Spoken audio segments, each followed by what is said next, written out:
Hello, everyone. Welcome to Wednesday night here on Telling Tales.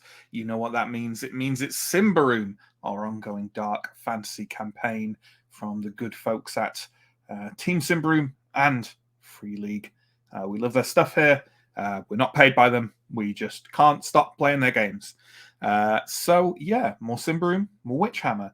Before we start inviting people on and talking about recaps and stuff like that, as usual, it's time for a bit of promo. If you check down below, you'll find a number of links to our YouTube and our Twitch. You're watching this on one of those sites. Please do check out the other one. In particular, if you have an interest in our kind of archive of all our past VODs, they're all available over on YouTube, every single one of them. Lots and lots and lots of different series and one-shots and all kinds of role-playing stuff. Please do check that out. There's also links to our social media, our Discord, our Patreon. If you're interested in that kind of thing, then please take a look. At the moment, we are running 2 weekly series. There's Symbaroum on Wednesday, our long-running flagship.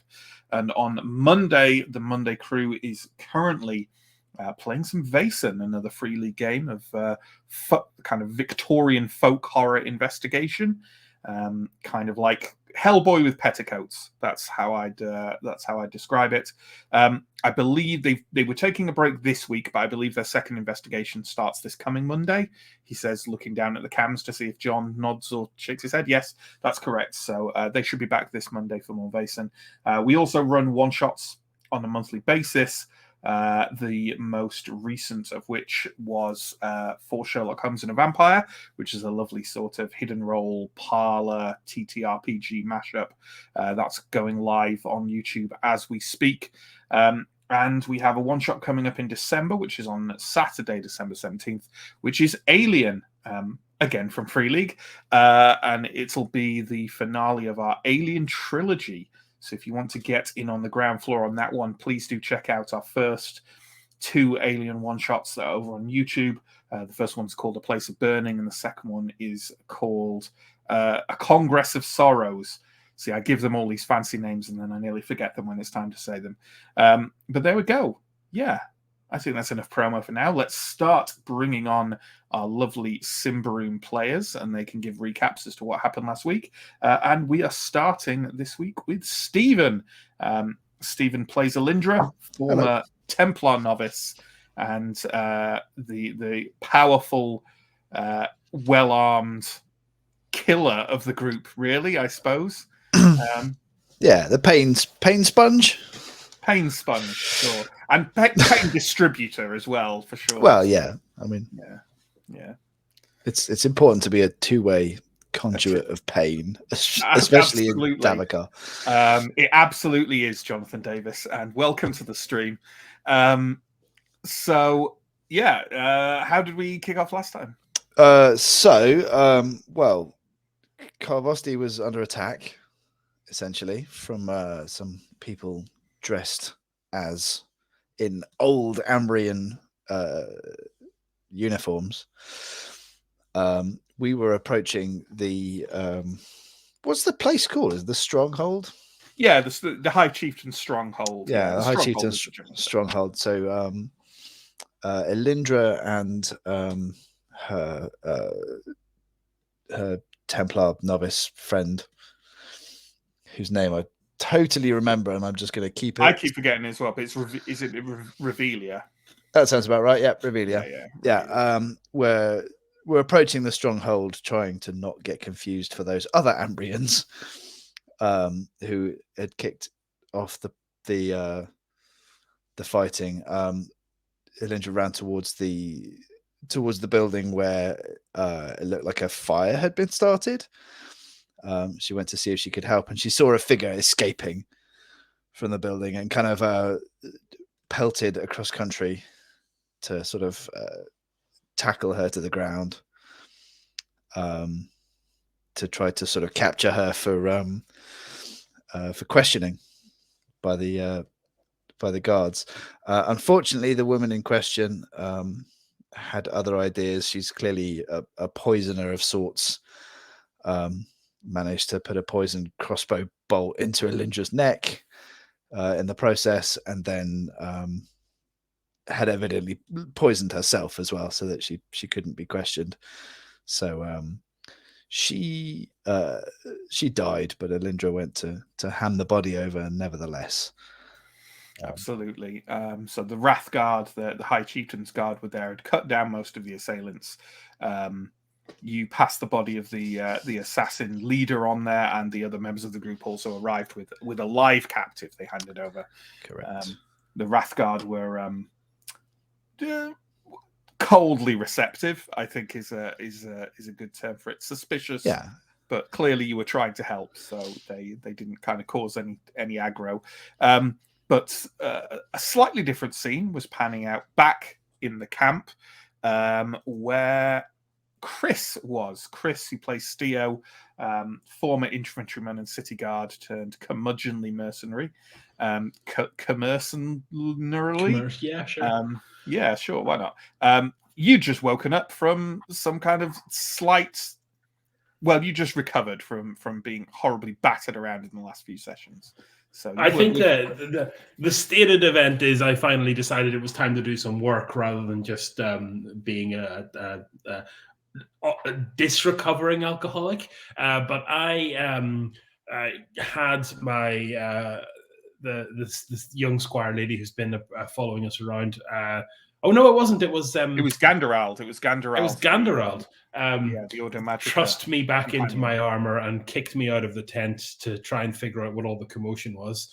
And we found a camp kind of in disarray, and kind of deciding that leaving an area of light to go into an area of chaos and darkness is probably not a good idea. So we kind of slunked around and turned up to the camp leaders, I suppose, de facto camp leaders of Edrefin and Elisabetta, and we kind of just had a chat with them. It was Edrefin, I think, I think it was Elisabetta who pointed out that one of the assailants dressed in Ambrian clothes turned up at the camp and died, so we had a body to examine.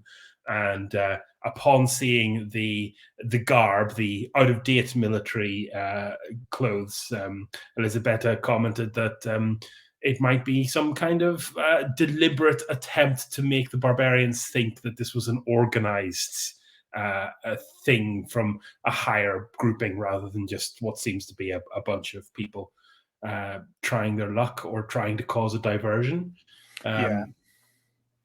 And that was more or less it. Ganderald did something very useful to add a bit more light to the situation with some nice powders and tinctures and a little bit of pyrotechnics. And we kind of waited for to get a little bit more information about what was going on. Absolutely. And as you say, the general feel was that it was some kind of ploy to cast some kind of aggravation between the authorities on Carvastia and the Ambrian authorities. But I think, as everyone agreed, it seemed a clumsy effort, given how we relatively easily identified the old uniforms were. Nevertheless, the companions arrived back and everyone basically stayed in the pilgrim camp overnight in an enforced manner with a ring of Wrathguard not too far from the light of the fires. And then morning arrived, and with morning, as always, comes Mike. So if we bring on Mike, who plays Anton, Theurg, Man of Prios, sometime healer, sometime warder away of undead, and frequent roller of terrible dice. Mike, what happened in the morning? Well, I certainly didn't do any healing, for one thing. There was a reuniting where the rest of the party met up with Steo. I think that it was Steo himself who healed Elindra. And then, I think I'm remembering this right, we just were approached by Farvan, who's like the head of the Wrathguard.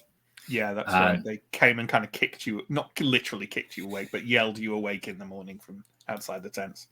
Yes, and like there was a sort of a brief like interrogation by him about what happened last night and the fighting, and we were fairly cooperative, like shared a lot of information, and he seemed to appreciate that. We told him basically everything we know. We knew rather. He told us that Tharaban, who's the head chieftain, I guess, like survived, although it was poisoned. And yeah, I think that ended with like basically like you're free to kind of like continue to do your thing in Karvosti. Yeah, pretty much it. Like you didn't hold anything back from him really, and you were very honest. He seemed to believe you, and he seemed to kind of thank you for your efforts in defending the High Chieftain. And you seem to have maybe earned a bit of goodwill with the First Guard, which is probably a good thing on Karvosti, right? And then I can't remember exactly. Did we move forward a number of days, or was it just later that day in the Longhouse, which is the kind of tavern on the plateau? I think it was just later that day. I think it was just later that day. I think we did our usual thing of finish an encounter, go to the pub. Yeah, pretty much. And while in the pub, definitely things happened. So let's bring on John. John plays Sir Aaron Dar, last scion of House Dar, and owner of a fancy sword and a fancy cat. So, John, what happened in the Longhouse? Well, we all went for our drinks, and while we were there, we found Crawljaw in his usual place and state of being. And we decided to ask him a few questions about what he had been talking about last night. Basically, he repeated much the same, that his friend Ilmendra had turned up looking not very good, and given him a hammer and told him to give it to Piramai, the father of the church, and then disappeared. And now Crawljaw is worried for her, and we're trying to think of like people to talk to. I think it was Crawljaw that suggested a barbarian called Amagor, who Ilmendra had was friends with, and I noticed the barmaid, the landlady, sort of roll her eyes at that, and after further questioning, she also gave us the name of Markel, who is an independent explorer that Ilmendra had been talking to and sharing a booth with, and talking about. And the landlady also told us that Amagor may have been more than a friend, and that Amagor may have a penchant for Ambrian women. And were they also the ones that told us I also have a note about a former Black Cloak? Was that in the pub, or was that later? I think that was later. Right. I could be wrong. Either way, Crawljaw looked very sad and a bit pathetic, and we agreed that we were going to ask around and see if we could track down his friend, especially if she has in fact found the lost city of Symbar. Just a big deal. It's a pretty big deal. So, with that in mind, you retreated to the pilgrim camp to go talk to Edrafin, who's sort of the informal leader of the pilgrims there. So let's bring on our final player, Sam. Sam plays Askarai, our keen-eyed changeling scout. Sam, how did the pilgrim camp go? All fine, I'm sure. Yeah, no problems or cliffhangers, as always. Just very, very standard stuff. We managed to find Edrafin. We asked for Amagor and Mankles. Is it Mankle or Markle?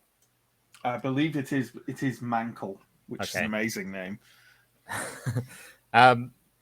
We basically asked for their tents, I think, and he said, like, he figured out we were looking for Almendra, and probably because of the rumors as well of spread throughout the plateau, and he figured we were looking for Almendra. And I think he said he had some more information that he'd give us if we agreed to pay him money. And it didn't, I mean, who knows, but it didn't seem like this was a it seemed like he wanted money for a relatively good cause of trying to help people. Maybe he's just going to take the money and spend it on things for himself, but I think it wasn't that much compared to our previous negotiations with the bandits in the ruins. So I think we gave him like 10 thala or something like that between us. And he told us where Amagod's tent was. He told us, I think he pointed out a person who might know where Mankel is, a woman who might know where Mankel is.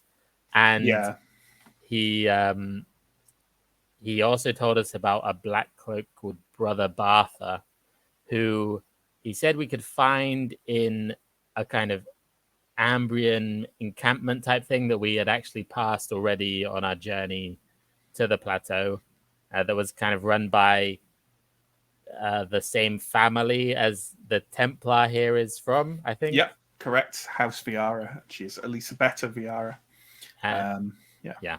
And we did also clarify that this is a different Black Cloak to the Black Cloak we saw running out of the tavern and out the gate. Correct. On the night that everything really kicked off. So knowing all that, we decided to go to Amagod's tent, and he was completely fine, but we found the smell of iron and urine, which is not an indication of anything, and we're just about to talk to him. Yeah, it's fine. Everything's fine. You've definitely not smelled that before when things have gone really bad. So yeah, it was just, you called out, couldn't hear him, opened the tent, a flood of that particularly distinct and unpleasant smell. And that is where we left off. So with that in mind, then, we are all stood outside. I don't think the group hasn't kind of split or anything, has it? We're all just stood outside Amagor's tent. I think, like, I from what I remember, I think some of you rolled that you smelled that and some of you didn't. But with the brief pause in time, I think that rather rich scent will reach all of you now. Yeah, over to you. I will roll my eyes and exclaim, "I bloody knew it."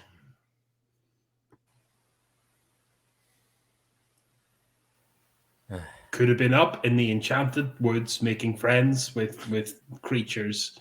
Down here, yet another murder. Should we investigate the tent? Suppose we should. Who is ducking their head in first? I wasn't keen on doing it when I thought that he was alive, but I don't. It's fine now. He's dead. Sure. As you kind of pop your head through the kind of hide flaps of the tent, it's not high enough to stand in, maybe 4 paces in diameter, so quite large-ish for a tent for one person, but not overly so.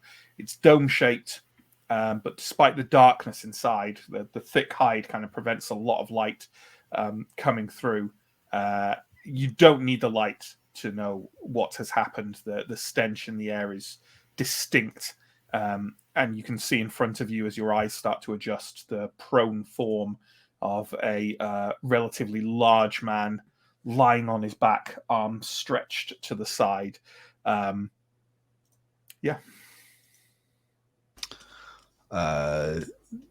Look closer. Is there an obvious reason why he's dead? Well, you know what? You definitely have to wait a moment for your eyes to kind of adjust enough to really see the detail. As that's happening, are other people? Are you fully stepping into the tent, or are other people following in behind you? Anything like that? I'll follow inside. I might just hang around at the entrance and see if I can grab the attention of someone else. Like I can't remember the name of the person who's like in charge of the Edrafin, but he has walked off towards the longhouse and stores area of Karvosti, so he's definitely no longer in kind of. Okay. You can see the figure of him like in quite a distance away. Okay. I will stay here then. Well, as Elindra and Askarai, as your eyes adjust further to the darkness, you can see a great welling of drying but not yet dry, sticky, dark fluid running down Amigor's neck and his flanks and pooled around him on the furs that have been laid down. You could definitely tell probably how he died. His throat has been slit ear to ear. Okay. Any sign of a struggle, or just sort of pinned down in his sleep? Well, now that's an interesting question. You don't have medicus, do you? No. No. It's the sort of thing that you're supposed to look for in crime scenes. Sure, yeah. I would say you can't really tell, but there's a possibility you think that someone who knows a bit more about bodies might be able to tell this kind of thing. Okay. What you can do if you're just generally looking around him is give me a vigilant roll at -5, and Askarai, if you're doing the same, you can do that. You can make that roll as well.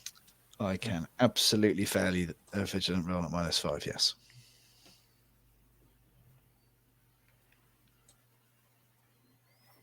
How are you doing there, Sam?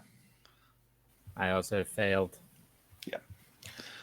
Yeah. You think definitely someone who's a bit more au fait with anatomy might be able to get more from the scene. Sure. This might be a medicus thing as well, but can we tell? You said the blood was nearly dried, but not dried. Mm-hmm. Can we tell, or would it need to be medicus to know how old that makes this blood? Absolutely needs to be medicus. Yeah, that's fair. To you, it's just a dead body, that's been here a while, but not ages. I'm going to look for clues in his pockets and pouches. Sure, absolutely. How about you, Askarai? Are you trying to get Anton or Steo in here? Yeah, I'll call Steo in. For no reason at all. I mean, he's probably got more experience with murdered bodies. That's exactly the reason. I'll call Steo. And Steo, you should come and take a look at this, and then I'll go and if there's anything else in this tent, there's like a chest of belongings. If there's whatever else there might be, I'll just have a look around. Sure, I'd say there's a small chest of belongings, and you can open that up and have a rummage. Elindra, you've kind of gone through his pockets and pouches. There's nothing in there but a few scattered Ortegs. Okay. No handy kind of letters from the murderer or anything like that, I'm afraid. No. Nothing worth noting on the character sheet. No. Fair. Steo, are you ducking into the tent? Yep. I'll mutter some swears, adjust my eyes, and then appraise the body to see if I can figure out what's going on. Absolutely. Okay, so you've got a number of things you can do here, and we'll chain them together. First off, can we have a cunning test, please? Sure. Is this medicus? It doesn't matter. It is related to medicus. Yeah. That is actually a fail. Okay. You don't. It's not clear to you whether it's the darkness, the overwhelming stench, or just the real mess of sticky blood that is all over everything. You're not sure you can really tell much about this body. Obviously, he's died by having his throat slit. Other than that, not too much. But while you're looking at the body, can you give me a vigilant test, please? Okay. Oh, very fail. Okay, never mind. And can you give me, lastly, a final vigilant test as you take a kind of as you kind of rock back on your heels and take a good look at the scene? No. Matt quickly rewriting the entire story as we fail. Oh no, I don't give a shit. You don't seem to be able to take much from this scene, Steo. Are you going to call in your peer? I think I'll dip back out again. I'll just kind of shake my head and go, well, looks like he's had his throat cut. And I'll kind of step out. Probably turn to Anton and go, look, I don't know. It's a murder, isn't it? You can go and take a look if you know. Yeah, depressingly, I am getting more familiar with these now. I might take a quick look myself. Okay. Anton, you step in. As you do so, Ascarai, this chest of belongings has kind of nothing of serious interest in it. There's more furs, some kind of light linen clothes. Yeah, a couple of relatively cheap daggers. Okay, I won't take anything. I'll just leave it and probably watch Anton to see if he comes up with anything. Sure. Well, let's start with the cunning test, shall we? I make it by 1. There we go. So, obviously, he has died by having his throat slit. You would estimate that he's been lying in this position around a day. You can see no signs of struggle at all, which suggests he was unaware in some way when his throat was slit. Do you want to make a vigilant roll, please? I would like to. That's a 1. Ooh. Well, you know what? I was going to ask for another vigilant roll, but I'll instead, with that big success, I'll take that you've done both of them. So as you're examining the body, a couple of things occur to you, and you can probably start piecing together something of an image from this. First of all, his tongue is unusually red, and his breath smells very strongly of mint. These are clear indications that an elixir known as sleeping drops has been used on him. The theurgy and the Ordo Magica use them for calming people in light doses and rendering them unconscious in more extreme doses. And obviously, they are relatively illegal if purchased and used for other things. People use them to put marks to sleep or any number of things. You can, if you massively overdose, you can die. But, I mean, you're pretty sure he died by having his throat slit and not from the sleeping drops. So, yeah. The other thing is that his hand, his right hand is kind of extended out. As I said, he's sort of arm stretched to the side.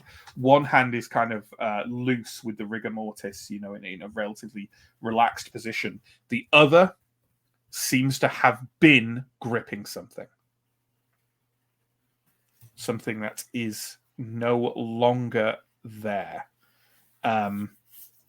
It's around, like, it's up to you what you want to speculate that might have been, but it's around a comfortable gripping size. I will relay all of that information to the group.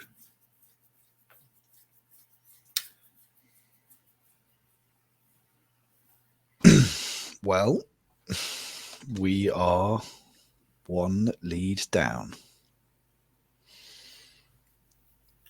And the main thing that it tells us is that there are, does anybody here believe that this was a coincidence and that he was killed for an unrelated matter? No. Would the timelines tally up with when the Ambrians arrived and started causing trouble? Is it the afternoon now? Yeah, you'd say he's been there about a day, and it's probably about it's probably like late afternoon now. So maybe, although I believe that Edrefin did say that some of those individuals had arrived days ago. So yeah, it was a number of hours before the incident in the Longhouse and the attack on that he probably died. So before the general knowledge of the finding of Sitpar. We could ask Edrefin if he'd seen anyone going in and out of the tent. Since what's going on around here, at least. Yep. He sounds like the kind of gentleman who may have had several visitors. Well, with the amount of blood around, do you think maybe his attacker might have left a trail? That would be very convenient, wouldn't it? It would.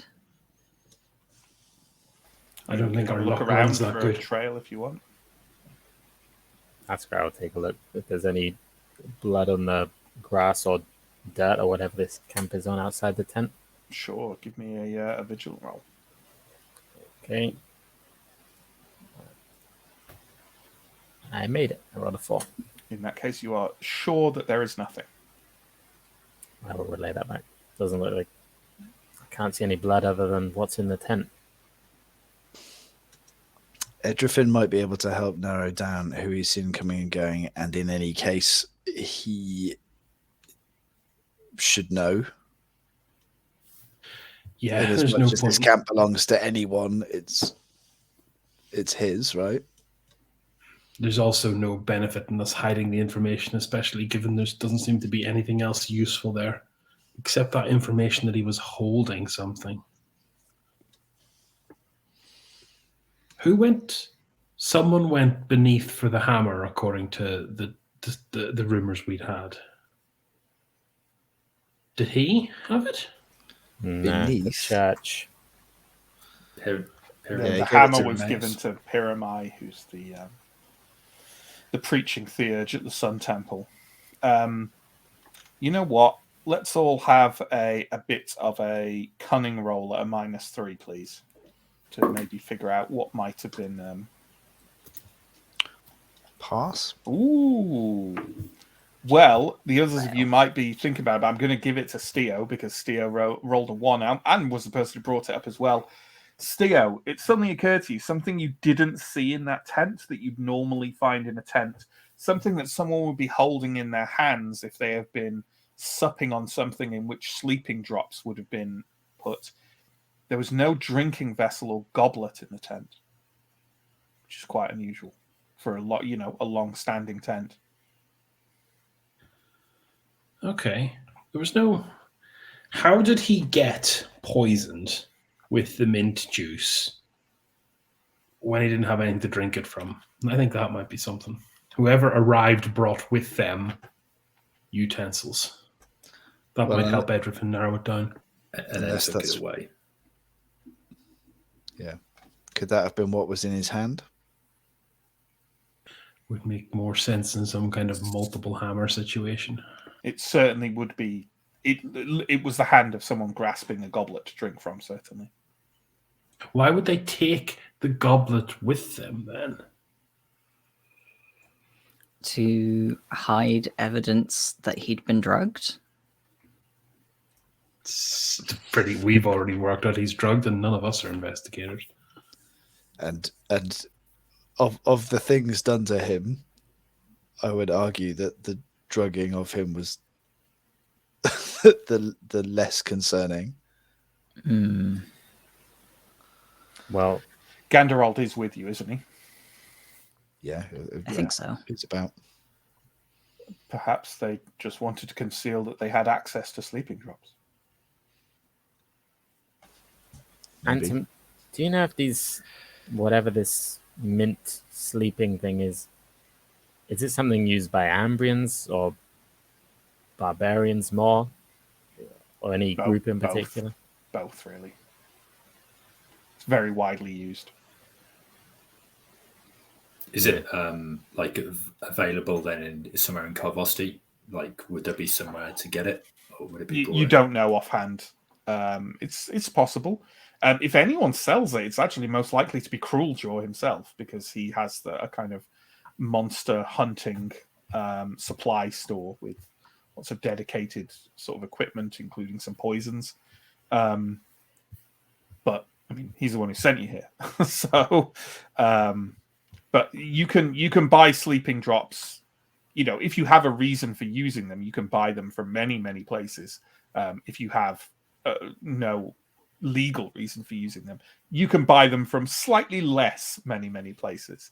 But still, if any one of you wanted to buy sleeping drops on the streets of Thistlehold, you could do it within 10 minutes. They're not difficult to find.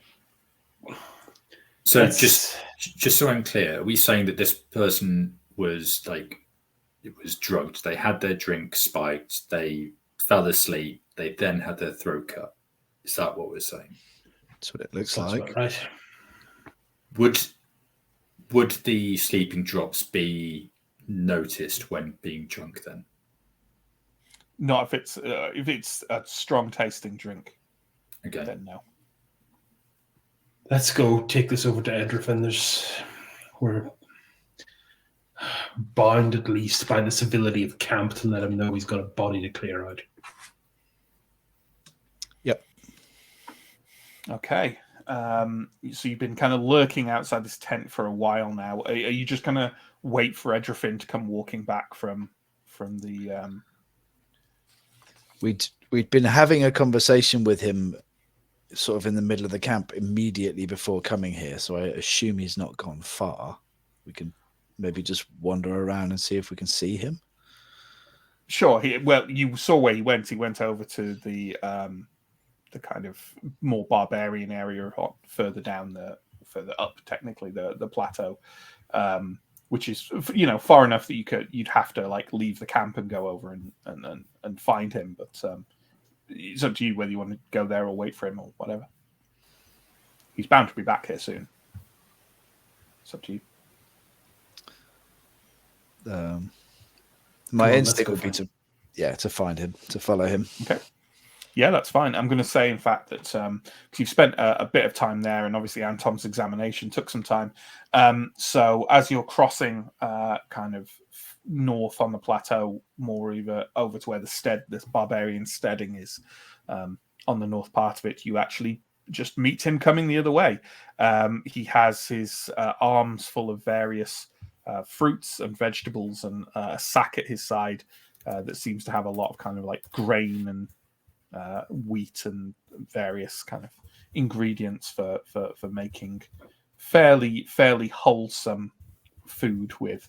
And as he sees you coming the other way, he sort of gives a bit of a nervous grin at you and says, "Have you had any luck?" Let me help with that. I'll offer to. Oh, thank you, Sergeant.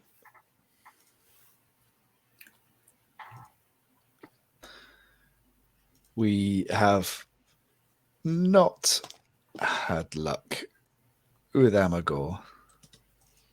Oh, I'm sorry to hear that. He's usually quite welcoming. He's dead. Dead? In his tent. Looks like he was killed maybe yesterday afternoon. We thought you should know, and we just wondered about the last time that you saw him and any other comings or goings. Another dead by violence on the plateau. I'm afraid so. It's not rare for people to go missing from Karvosti, as I'm sure you're aware, but to just find them dead is another thing entirely. I'm sorry, I saw him 2 days ago, I think. Maybe yesterday morning at the very latest.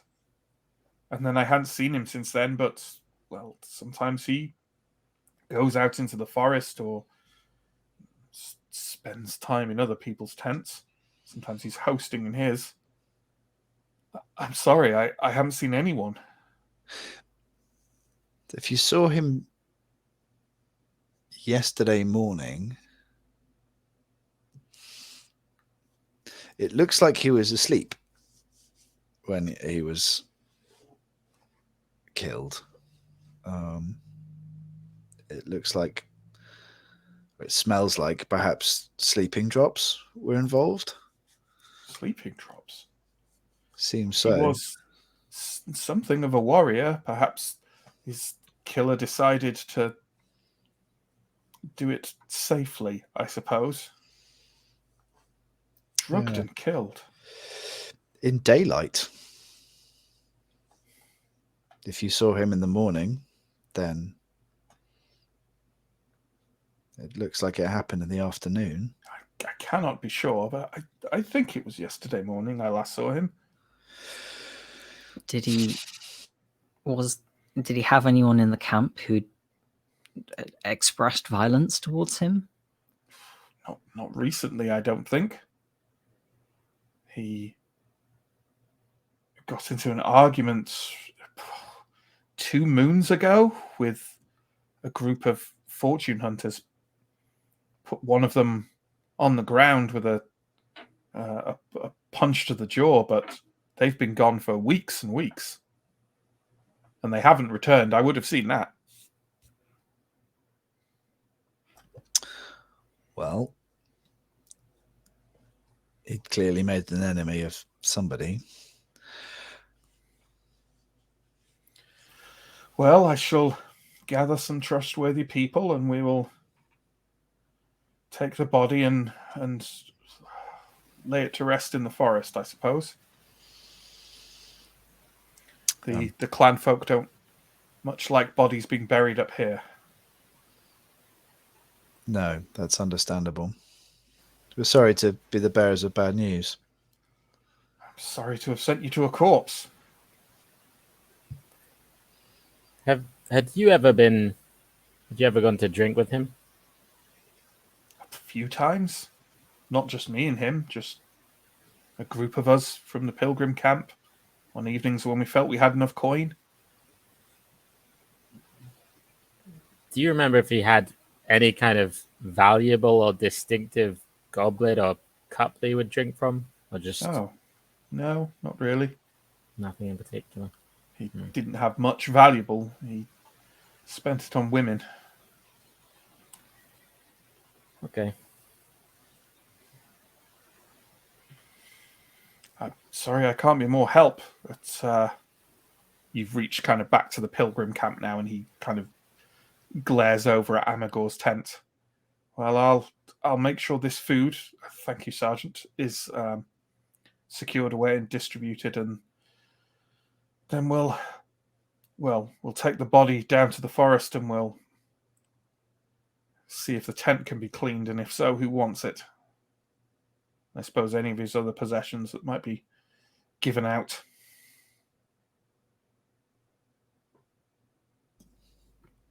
A red day already.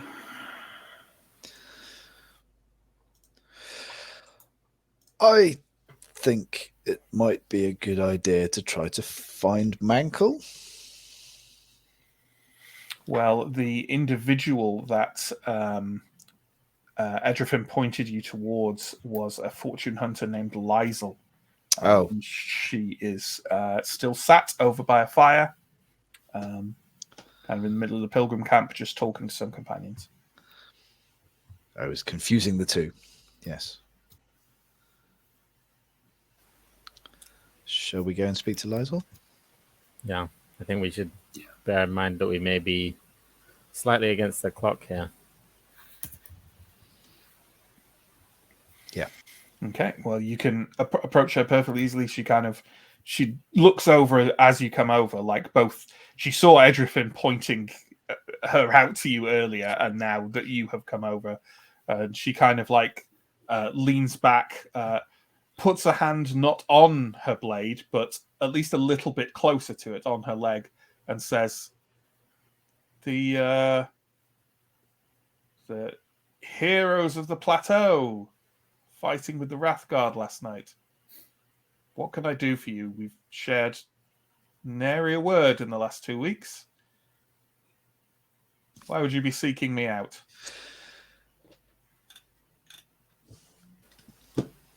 We're looking for Mankell, and Edrifin said you might know where he is. I don't know where he is right now. She kind of visibly relaxes that you haven't come over for some worse purpose than that, and as do her companions, one of whom kind of visibly leans back and like sort of leans an axe that he was idly handling up against the stump of the tree he sat on. I saw Mankell leave the camp. Maybe I'd say the afternoon of the day before yesterday. He was accompanied by 2 people, looked to be Ambrian merchants maybe, headed northwest towards the edge of the cliff. And that's the last time I saw him. I remarked on it to Edrifin. I said, the merchant's here to trade. We could use some new valuables, and he said he didn't know who they were yet. That's it. I wondered what they wanted with Mankell. He's not a trader. Well, sometimes he has things to trade. They looked a bit too respectable for the things he trades in, if you catch my drift. What does he trade in? Trinkets from the forest. He's an explorer. He's something of a guide. Parts of the area, he's all right. Nothing special. Okay, but he works with people who are better than him. That's how he sometimes gets a hold of these things. And they went northwest. Mm-hmm. Like, so standing at the camp, I think if we look northwest, that's basically just a cliff, right? It is essentially. Let me bring up the old thingamajig. So you are, if I can indicate here, so you are here with the pilgrim camp.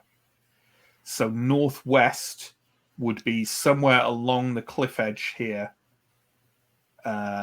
between, ironically, where you've just been, essentially, because you just were on this path leading to the steading up here. So it would be the cliff edge somewhere around here. It's quite a large area. Seems we're going for a walk. Is it normal for people to head northwest out of this camp? Not especially, I suppose, but people could be going for a walk for some privacy for all sorts of reasons. Maybe they had a deal they didn't want to know anyone else knowing about. Maybe they wanted to contract him for something, and that's why he hasn't been seen since. People come and go here all the time. I try not to keep tabs on anyone. Not least because occasionally they just don't come back. Did these merchants camp here, or did they turn up and then leave with Mankle? No, they were here for some days beforehand, but come to think of it, I haven't seen them since. I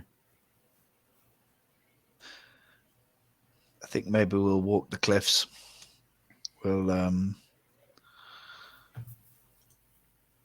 see if they made it to the Thingstead, but I certainly, like, if he'd been in the tavern last night, I think Crueljaw would have said something, right? If he'd seen him. So. Or Teresma, because it was Teresma who told you about Mankle, right? Yes. Yes. Yeah. Either way, yeah. Yeah. Walk the cliffs. Lizel kind of stands up and actively kind of points in the general direction. She's like, over there, that large rock, heading in that rough direction. Thank you. So I take it we're just kind of heading in that direction and keeping our eyes open, essentially? I guess so. Yeah. Okay. So, as you are you presumably just all going as a group and kind of walking in that rough direction and walking the edge of the cliff and just doing a semi-organized look around? I think so. I don't people jump in if they think otherwise. But yeah, I thought to see if we can retrace their steps. Like if they're not here on the cliff, then maybe people at the gate would remember them having left. If they're otherwise, I can only assume they're still on the plateau somewhere. But sure. So you do so, and if everyone who is actively keeping their eyes peeled could give me a vigilant roll, please. That's at -5. No. That's a 20 for what it's worth. It's a pass from me. Nice. Nope. You're all kind of looking around and really not seeing anything along this stretch. You're now quite near the edge of the plateau and just kind of moving along. There's sort of an area, most of the plateau just has kind of some underbrush, but it's quite clear for the most part. There are no large trees here or anything like that. And Anton, as you're walking on an area that seems to be a little more trodden than others, maybe not that it doesn't look like it's got a lot of traffic, but at least maybe people, go through this part of it now and then. Maybe you can see one of the watchtowers on the edge of the plateau is like further to the north, quite a bit further to the north, but maybe it's away. People walk up towards there. You notice a fresh print of a boot, which is something you have not noticed kind of leading up to this point. It isn't suspiciously like someone's like appeared there and, you know, started walking around, but like there's a lot of, you know, vegetation and stuff underfoot. And in this particular area, for whatever reason, there's a large kind of smear of mud across the path where like it looks natural. It looks like just a patch of where the rain has gathered or whatever, but there is the imprint of a boot in it. I will whistle to get people's attention and indicate the footprint. Well, this could be something. Of course, it might not be. Good eye, Tom. Someone's been this way. I am not. There is distinctly nothing around here. Like it's just a wide, you know, it's slightly out of sight, you suppose. There's a couple of large rocks nearby, but like there's nothing to go to or particularly do here. Is the footprint pointing in a direction of anything? It's pointing towards the edge of the plateau. I think I will take a stroll in that direction and get close to the edge and have a look over the edge. Well, anyone who's doing that can give me a vigilant roll. I will do that. Yeah. That's guidance. I'm passed as well. No. So that's everyone. In that case, everyone but Arindar. No. In that case, everyone but Arindar notices, for a start, you notice something. It's up to you. You may have already noticed it before, but if not, you notice it now. That the all along the wall of Karvosti, you can see that there are long, intertwined lengths of very sturdy-looking twine that have bells situated at regular intervals across them. Anyone in full possession of their faculties will realize that these are probably the bells that you heard ringing out at the attack the other night, presumably a warning system so that everyone on the plateau can know when something is amiss. However, this isn't what catches your eye. What catches your eye is a little further down the cliff from a branch that is protruding from where a tree has started to get purchase on the quite sheer face of the cliff and then has presumably tumbled down but left roots and ragged bits of itself there petrified in the steady wind against the flanks of the plateau, is a fluttering piece of cloth. Looks like it has perhaps been torn from someone's clothes. It looks recent. The color on it, a kind of greenish yellow, has not yet bleached. People have been climbing the cliff. Maybe the opposite. What's the opposite? Getting thrown off the cliff. Just in case you want to do anything extra with the information, Chris, everyone who was led to the edge of the cliff by a footprint that Anton found nearby. Does the cloth look like it's like caught on the tree? Like could it be some cloak that kind of tore on the way down? For sure it absolutely could be. Okay. You have a hard time imagining how it could be there, because it's a hefty piece of cloth. If it weren't torn off on the way down or tore off on the way up in some way. Yeah. Did anyone bring the rope with them? The one time, Aaron, 100 Thaler Dar, you catch me without my hero pack. We can go back. Yeah, the rope will be back at the camp, right?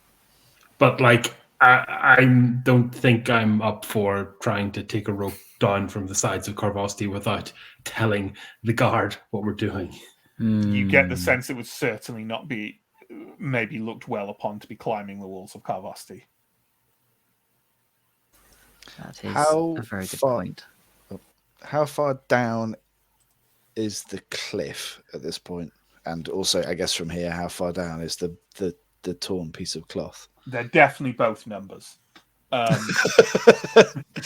I don't immediately know how high the walls of Karvosti are. I'm going to be weird and do that. So that's like, can we can we see the forest floor? I mean, you can't anyway because the canopy is so dense even up until the wall of Karvosti that no, you can't. Right. And the canopy is presumably a fair distance below us as well. A very fair distance. It's a long way, both to the cloth and then further down to the forest floor.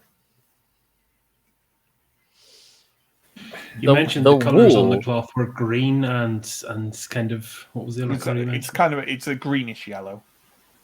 And that's not obvious Ambrian military gear. No, nothing like that. When you talked about the wall with the bells, is there a wall built around? Sorry, no. When I say the wall, I just mean the cliff. Okay, and on the top of the cliff, there's like a string of bells.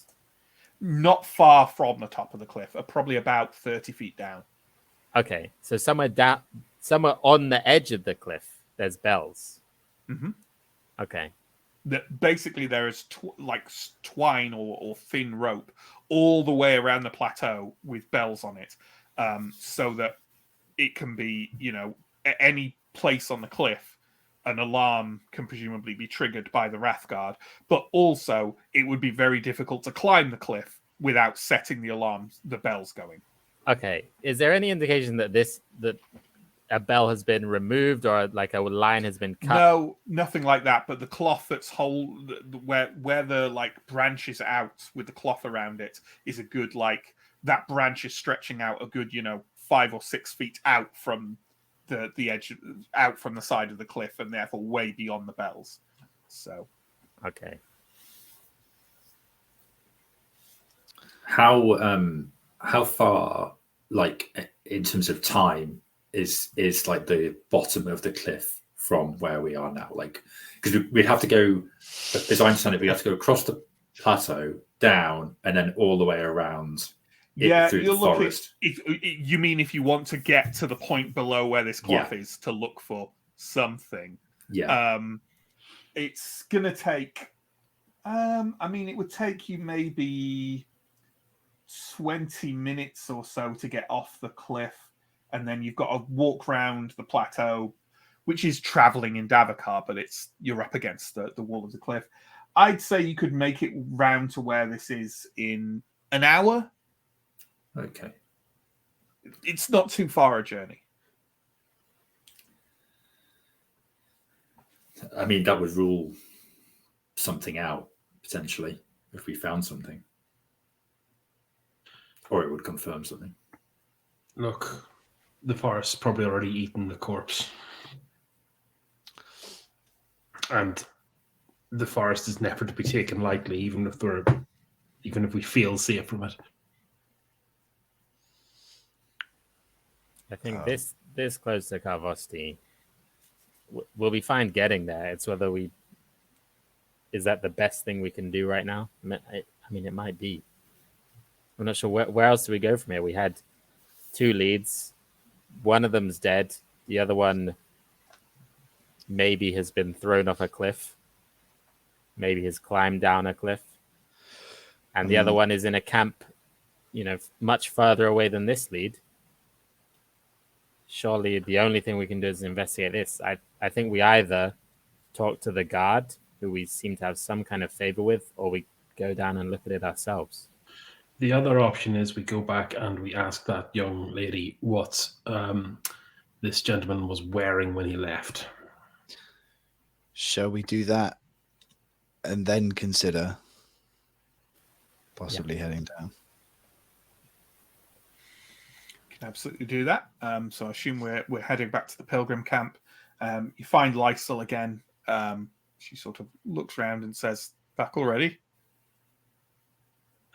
Yeah. What do you recall what your friend was wearing? He wasn't my friend, but I'm sorry, I don't. His clothing was nothing. It was bland. It was. I really don't know. And those he left with, the two merchants, were they becloaked, perhaps? They were just wearing Ambrian traveling gear. I'm sorry. I noticed he was going, but I couldn't tell you what he was wearing exactly.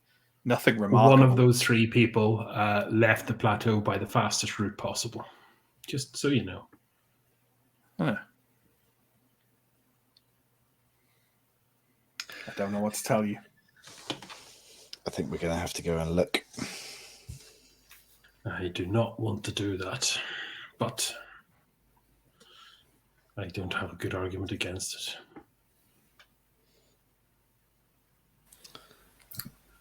Well, we have to leave this plateau at some point. Yeah, and we leave by the path back to the place where it's reasonably safe. Yeah. Well, he had said recently that a brilliant future lay ahead of him. He did? He's very cheerful. Did he elaborate? Nope.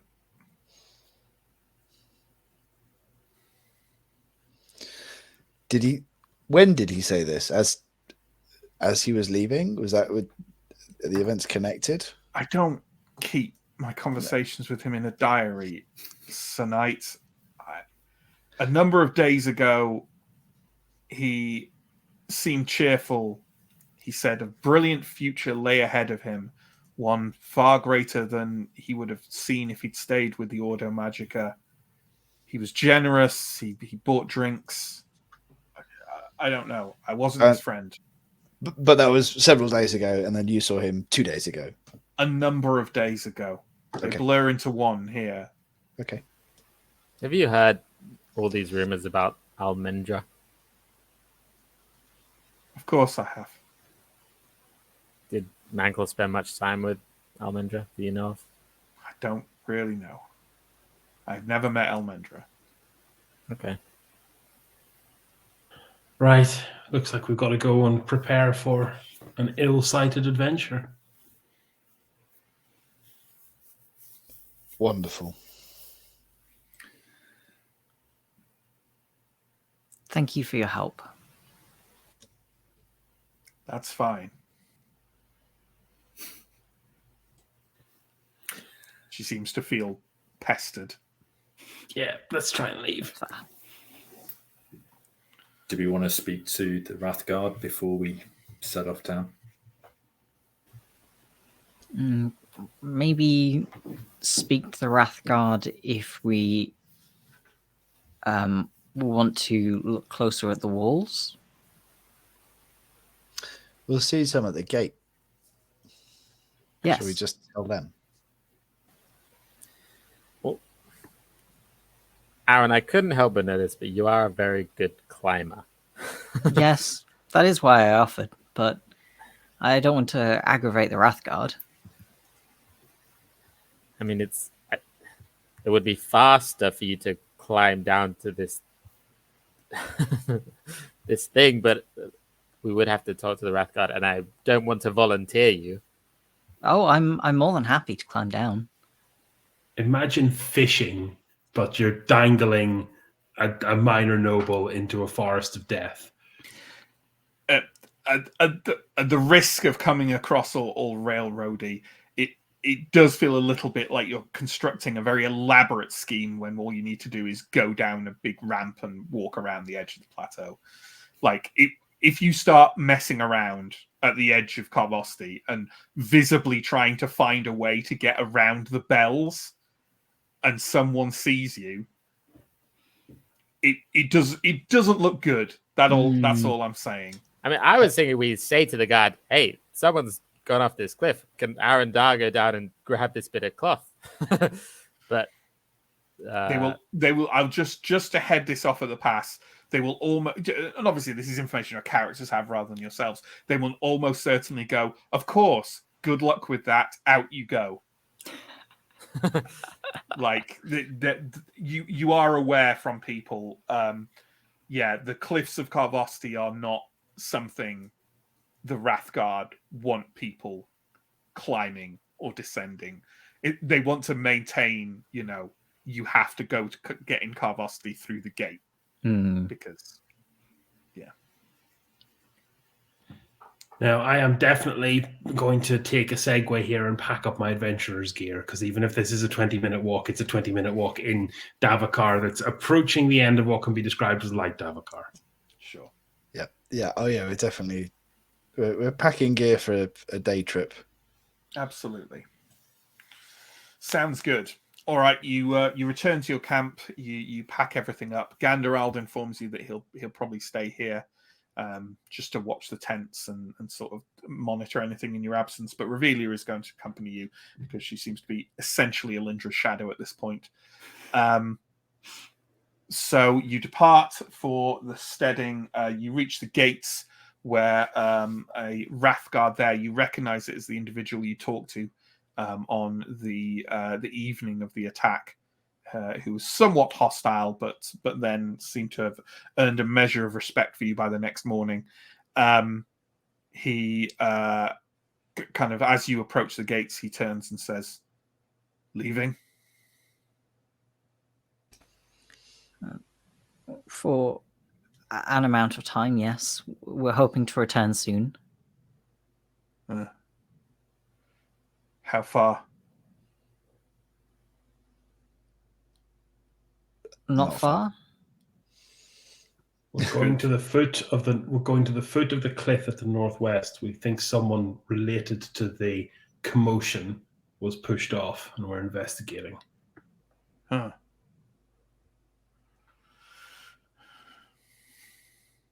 Later. Hopefully. Today. Good.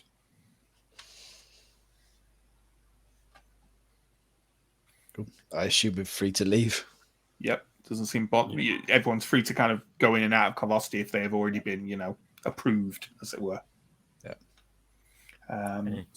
So you take it takes definitely kind of 10 minutes or so to walk down the long kind of pathway, the ramp up the side of the plateau, and then you are on the edge of the forest.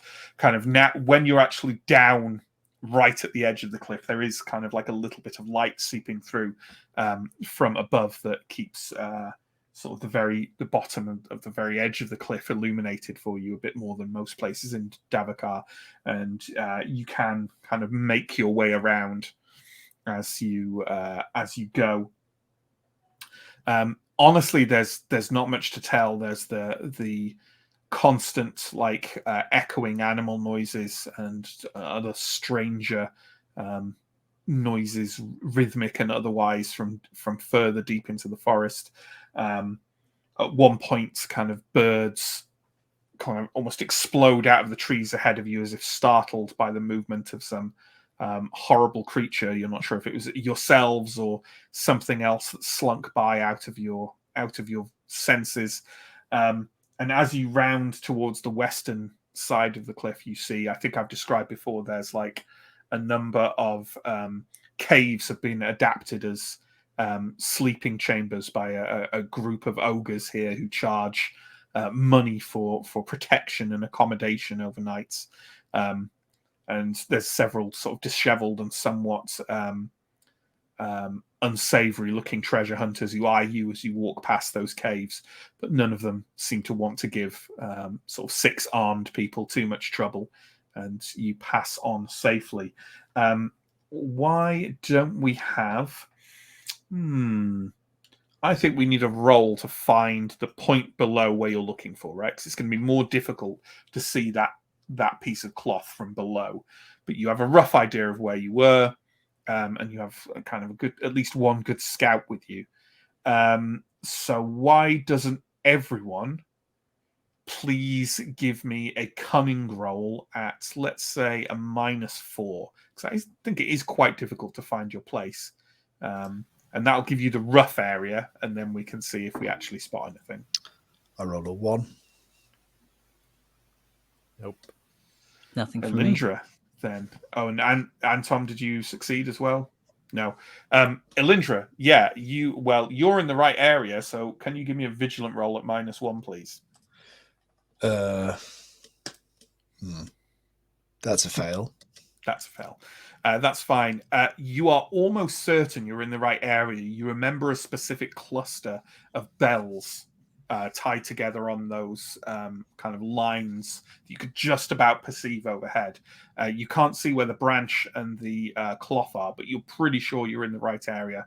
And perhaps if you expressed it to others in your group with better eyes. I think it's around here. I think I recognize the bells up there, but I can't see the cloth. Anyone who wants to look, give me a vigilant roll at -1. Obviously not Elindra again. That's a 20 from me. Good stuff. Even Askarai failed that one, but Steo got it. Steo, I'm going to ascribe this to you legitimately being able to recognize colored fabric fluttering in the breeze from a distance and the usefulness in recognizing enemy and allied regiments. I'm going to say it's that. And fluttering like a flag overhead, just you can see why the others struggled. There's like a little overhang underneath, or like, I guess an underhang underneath it that's almost obscuring it, but you can see where the cloth is. It's about 40 paces. Like if you go 40 paces, you'll be more or less directly under it. Oh, there it is, 40 paces.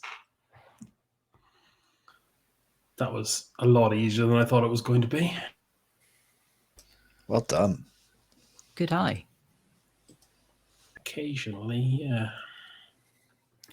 Right, now we start looking down. Okay, so you're moving towards the area under where this is. If everyone could make another vigilant test, please, for me. Nope. Yes. Yep. Askarai, as you are walking over to the area under which kind of steel indicate, you can see that cloth above now as well.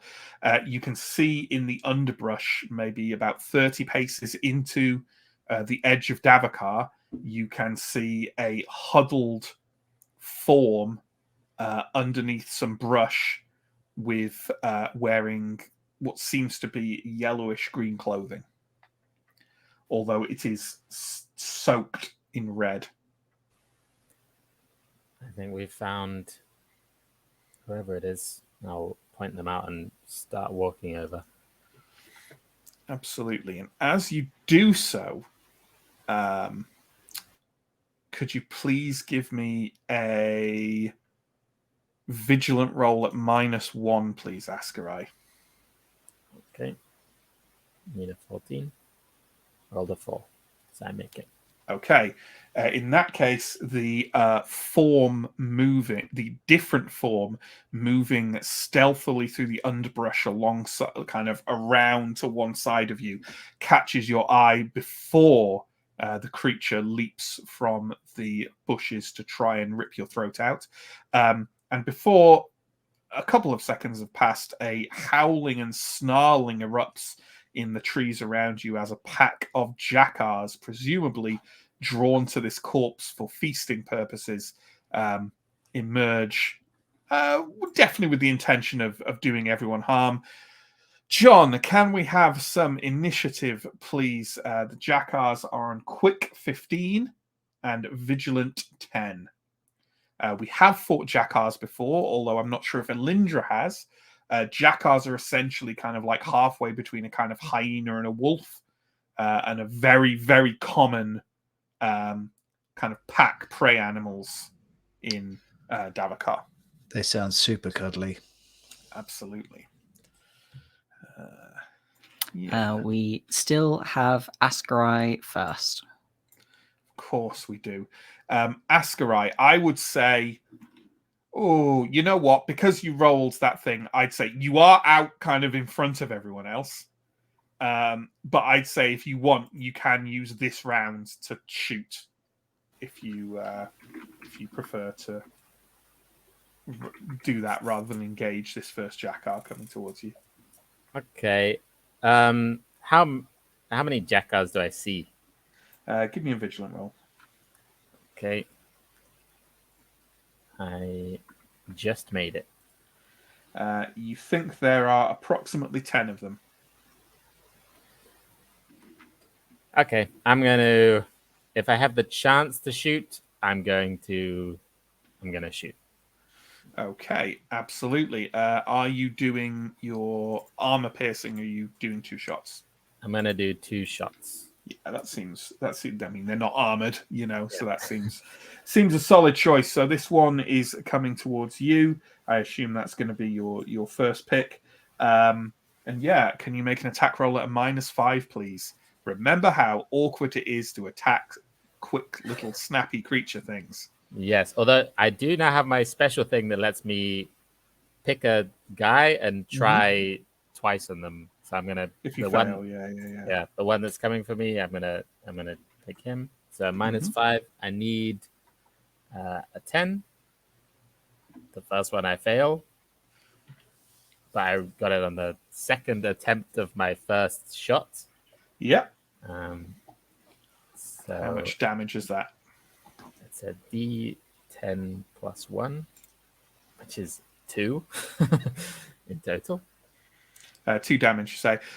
In that case, your arrow gets snagged in the Jackar's stiff, harsh fur, kind of hackled on the back of its neck. You don't think your arrow penetrated its flesh, so yeah. Okay, not good. I'm going to try again, maybe a little bit more panicked, and give it a second shot. Rolled 10, which makes it. And for damage, I got 6 total. Okay. In that case, your arrow hits the haunch of the Jackar. It's still coming snarling towards you, but it's definitely not a wound it'll easily recover from. Now we have 10 Jackars acting. I'm going to say that Jackars kind of try and engage everyone at once. So they're definitely going to become kind of charging in at everyone. I would say that Askarai is the only one who can be reached this round. So we'll do him, and then we'll talk about how the others appear to be sort of engaging. So if you can roll me a defense roll at a -3, please, Askarai. Okay, I need a 12. And I got a 14, so I don't make it.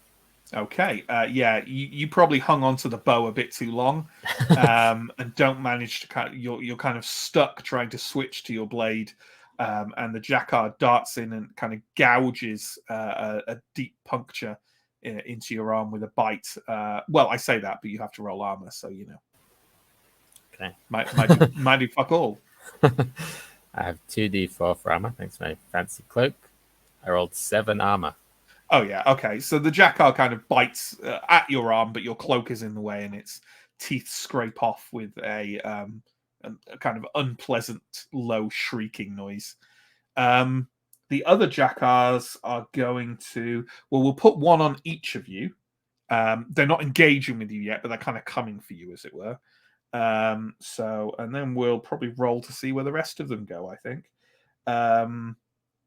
And one for Revelia as well. One for Anton. Who am I missing there? Aaron. Oh, Steo. There we go. And that leaves 4 left over. And I'm going to randomize those. But no more. They're not going to gang up on anyone because these, the strategic advice, or whatever, what was it actually called in the thing? Tactics they list for them say they like to split up and attack as many targets as possible. So we will we'll do that as much as possible. So we have the 5 of you and Revelia. So another one is going for Aaron. And then another one is going for Elindra. Another one is going for Askarai. And the final one is going to go for Steo. So everyone but Antom and Revelia is getting an extra one. So there we go. But they're not on you this turn. They will engage you next turn as they kind of burst out from the bushes. Elindra, you have 2 of them coming for you. What are you going to do? Can I get to one of them this turn if I move? You absolutely can. Yeah, you absolutely can. So what I'd like to do is activate the Revenant Strike with my battle scream, and then if I move towards one, I should be able to get your free long attack. A free attack on engagement. Yeah. That's fine. That is absolutely fine. Your Revenant Strike, the purple flame ignites and sears along your blade with increasingly, like, not that you've done it since probably, but like the sound of the flame kind of rushing across your blade used to sound like a kind of like, you know, a sparking crackle to you, and now it sounds a bit uncomfortably like a distant voice shrieking. Okay. Also, for the record, the dice says that's 4 temporary corruption for the scene. Ooh, that's fun. That's not your threshold, or is it? No. That's fine then. It's fine. Perhaps this sort of distant shrieking voice fills you with an uncomfortable sense of confidence and aggression. So, engaging this Jakar then. Can you give me an attack at -5, please? Sure. So I need a 10. That is an 8. So success. Nice. Damage, please. And it's going to be D12 plus D4. So in total, 10. 10 damage. Well, that definitely goes over its pain threshold. So are we going to knock it prone, or are we going for another free attack? I think I would like to try to finish this one off. Sure. Then give me another attack roll at -5, please. So I need a 10, get a 2.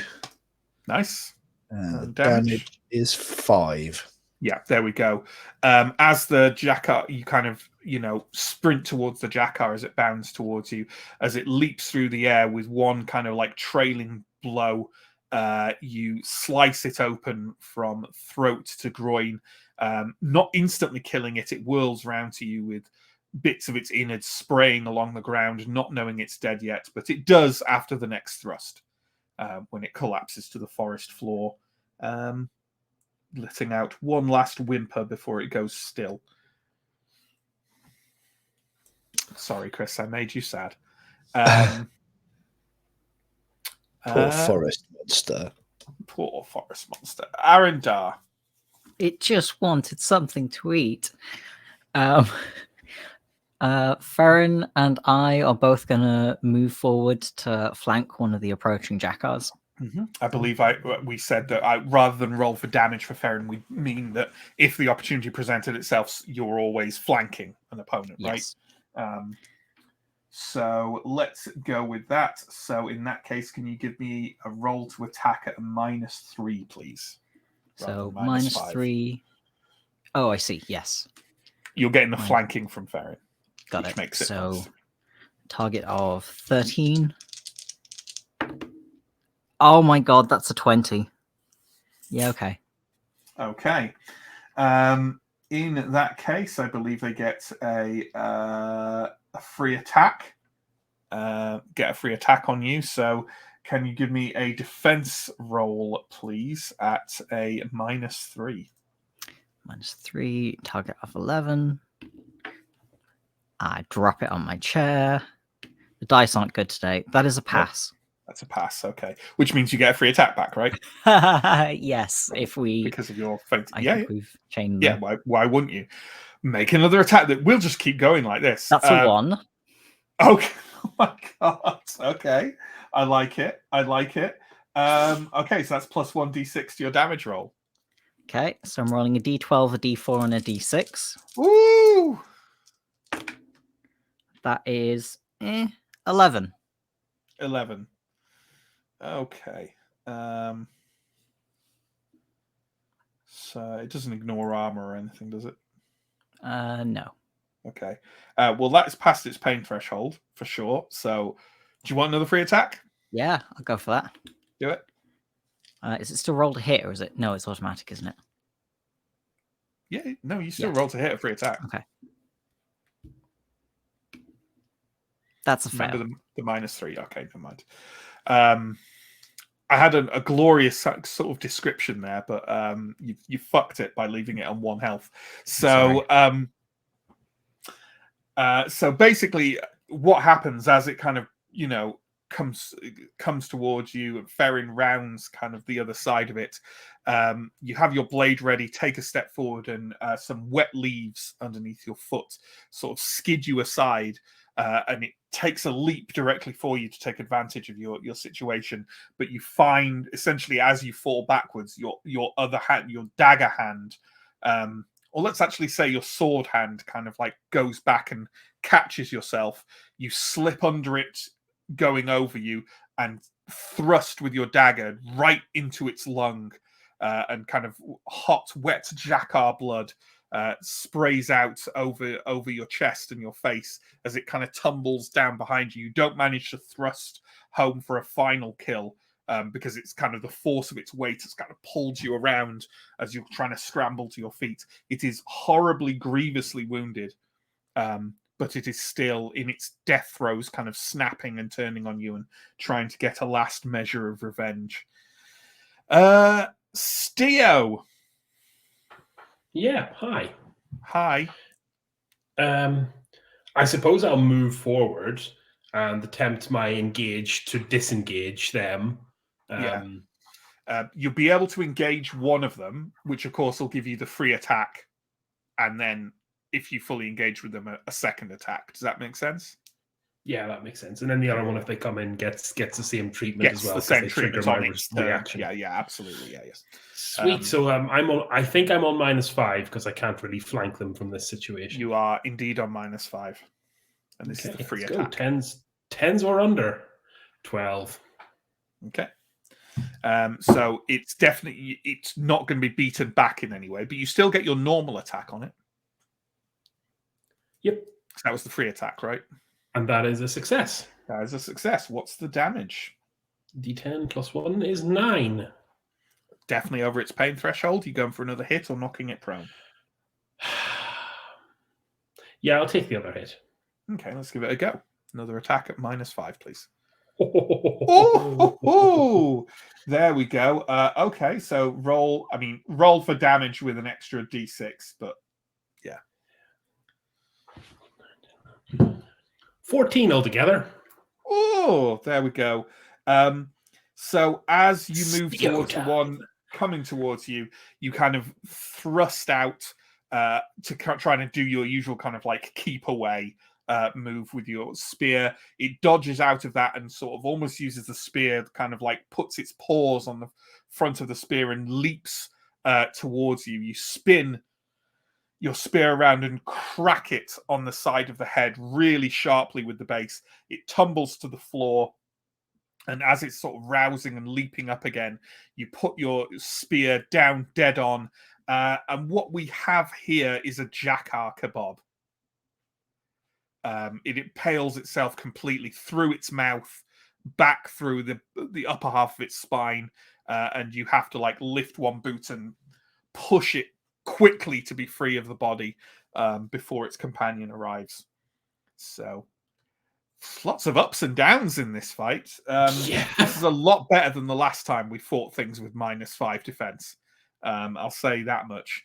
And on that note of things being much better and really successful, Anton, you have a jackar coming for you.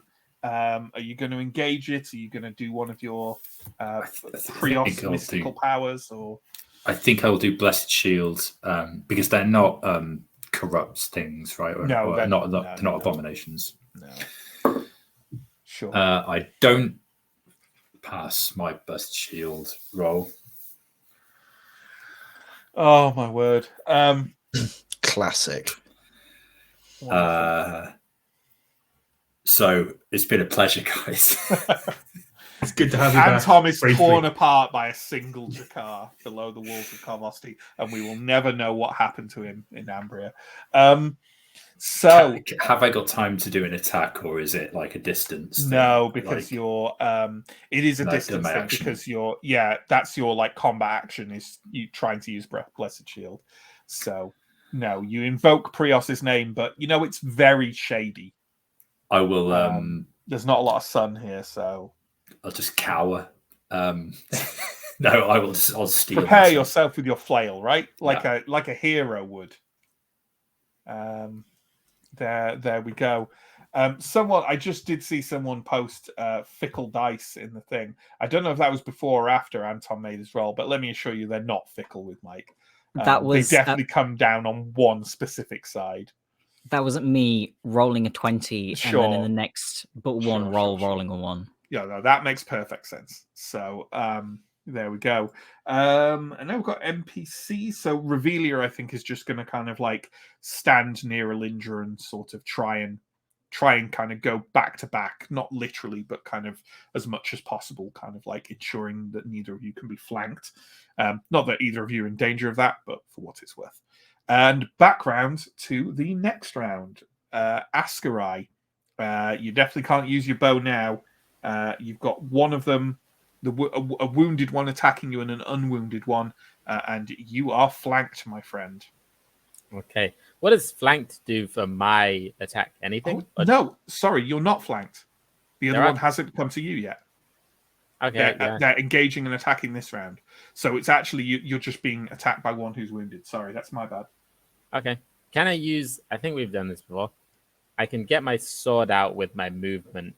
Yeah, you can swap over with your movement action. Yeah, it's okay. Fine. And then... Okay, so I'll do that. I'll get my sword out and I'll try to finish this, the one that I'm fighting off before the other one can reach me, hopefully. Still a -5, I'm afraid. I will use my feint. So I need an 11. This is a fancy sword. I rolled a 2. Nice. And the damage is a D8 plus a D4 plus 1. Ooh. Which is 6 total. 6 total. Okay, well then I'm afraid so you haven't finished off the Jakar. You do manage a very deep cut along its side with... look at that, Chris, with his physical book. A deep cut along its side with your blade, and it's definitely on the last lingering shreds of its life, but still alive enough to try and bite and claw at you horribly. And you know what? We're going to talk about how it's going to try and do that, because it's going to try and do it now. So you are now flanked by 2 of them. The attacker gets +2 on their attack roll. So what that means essentially is you're going to have another -2 on both of their attacks against you.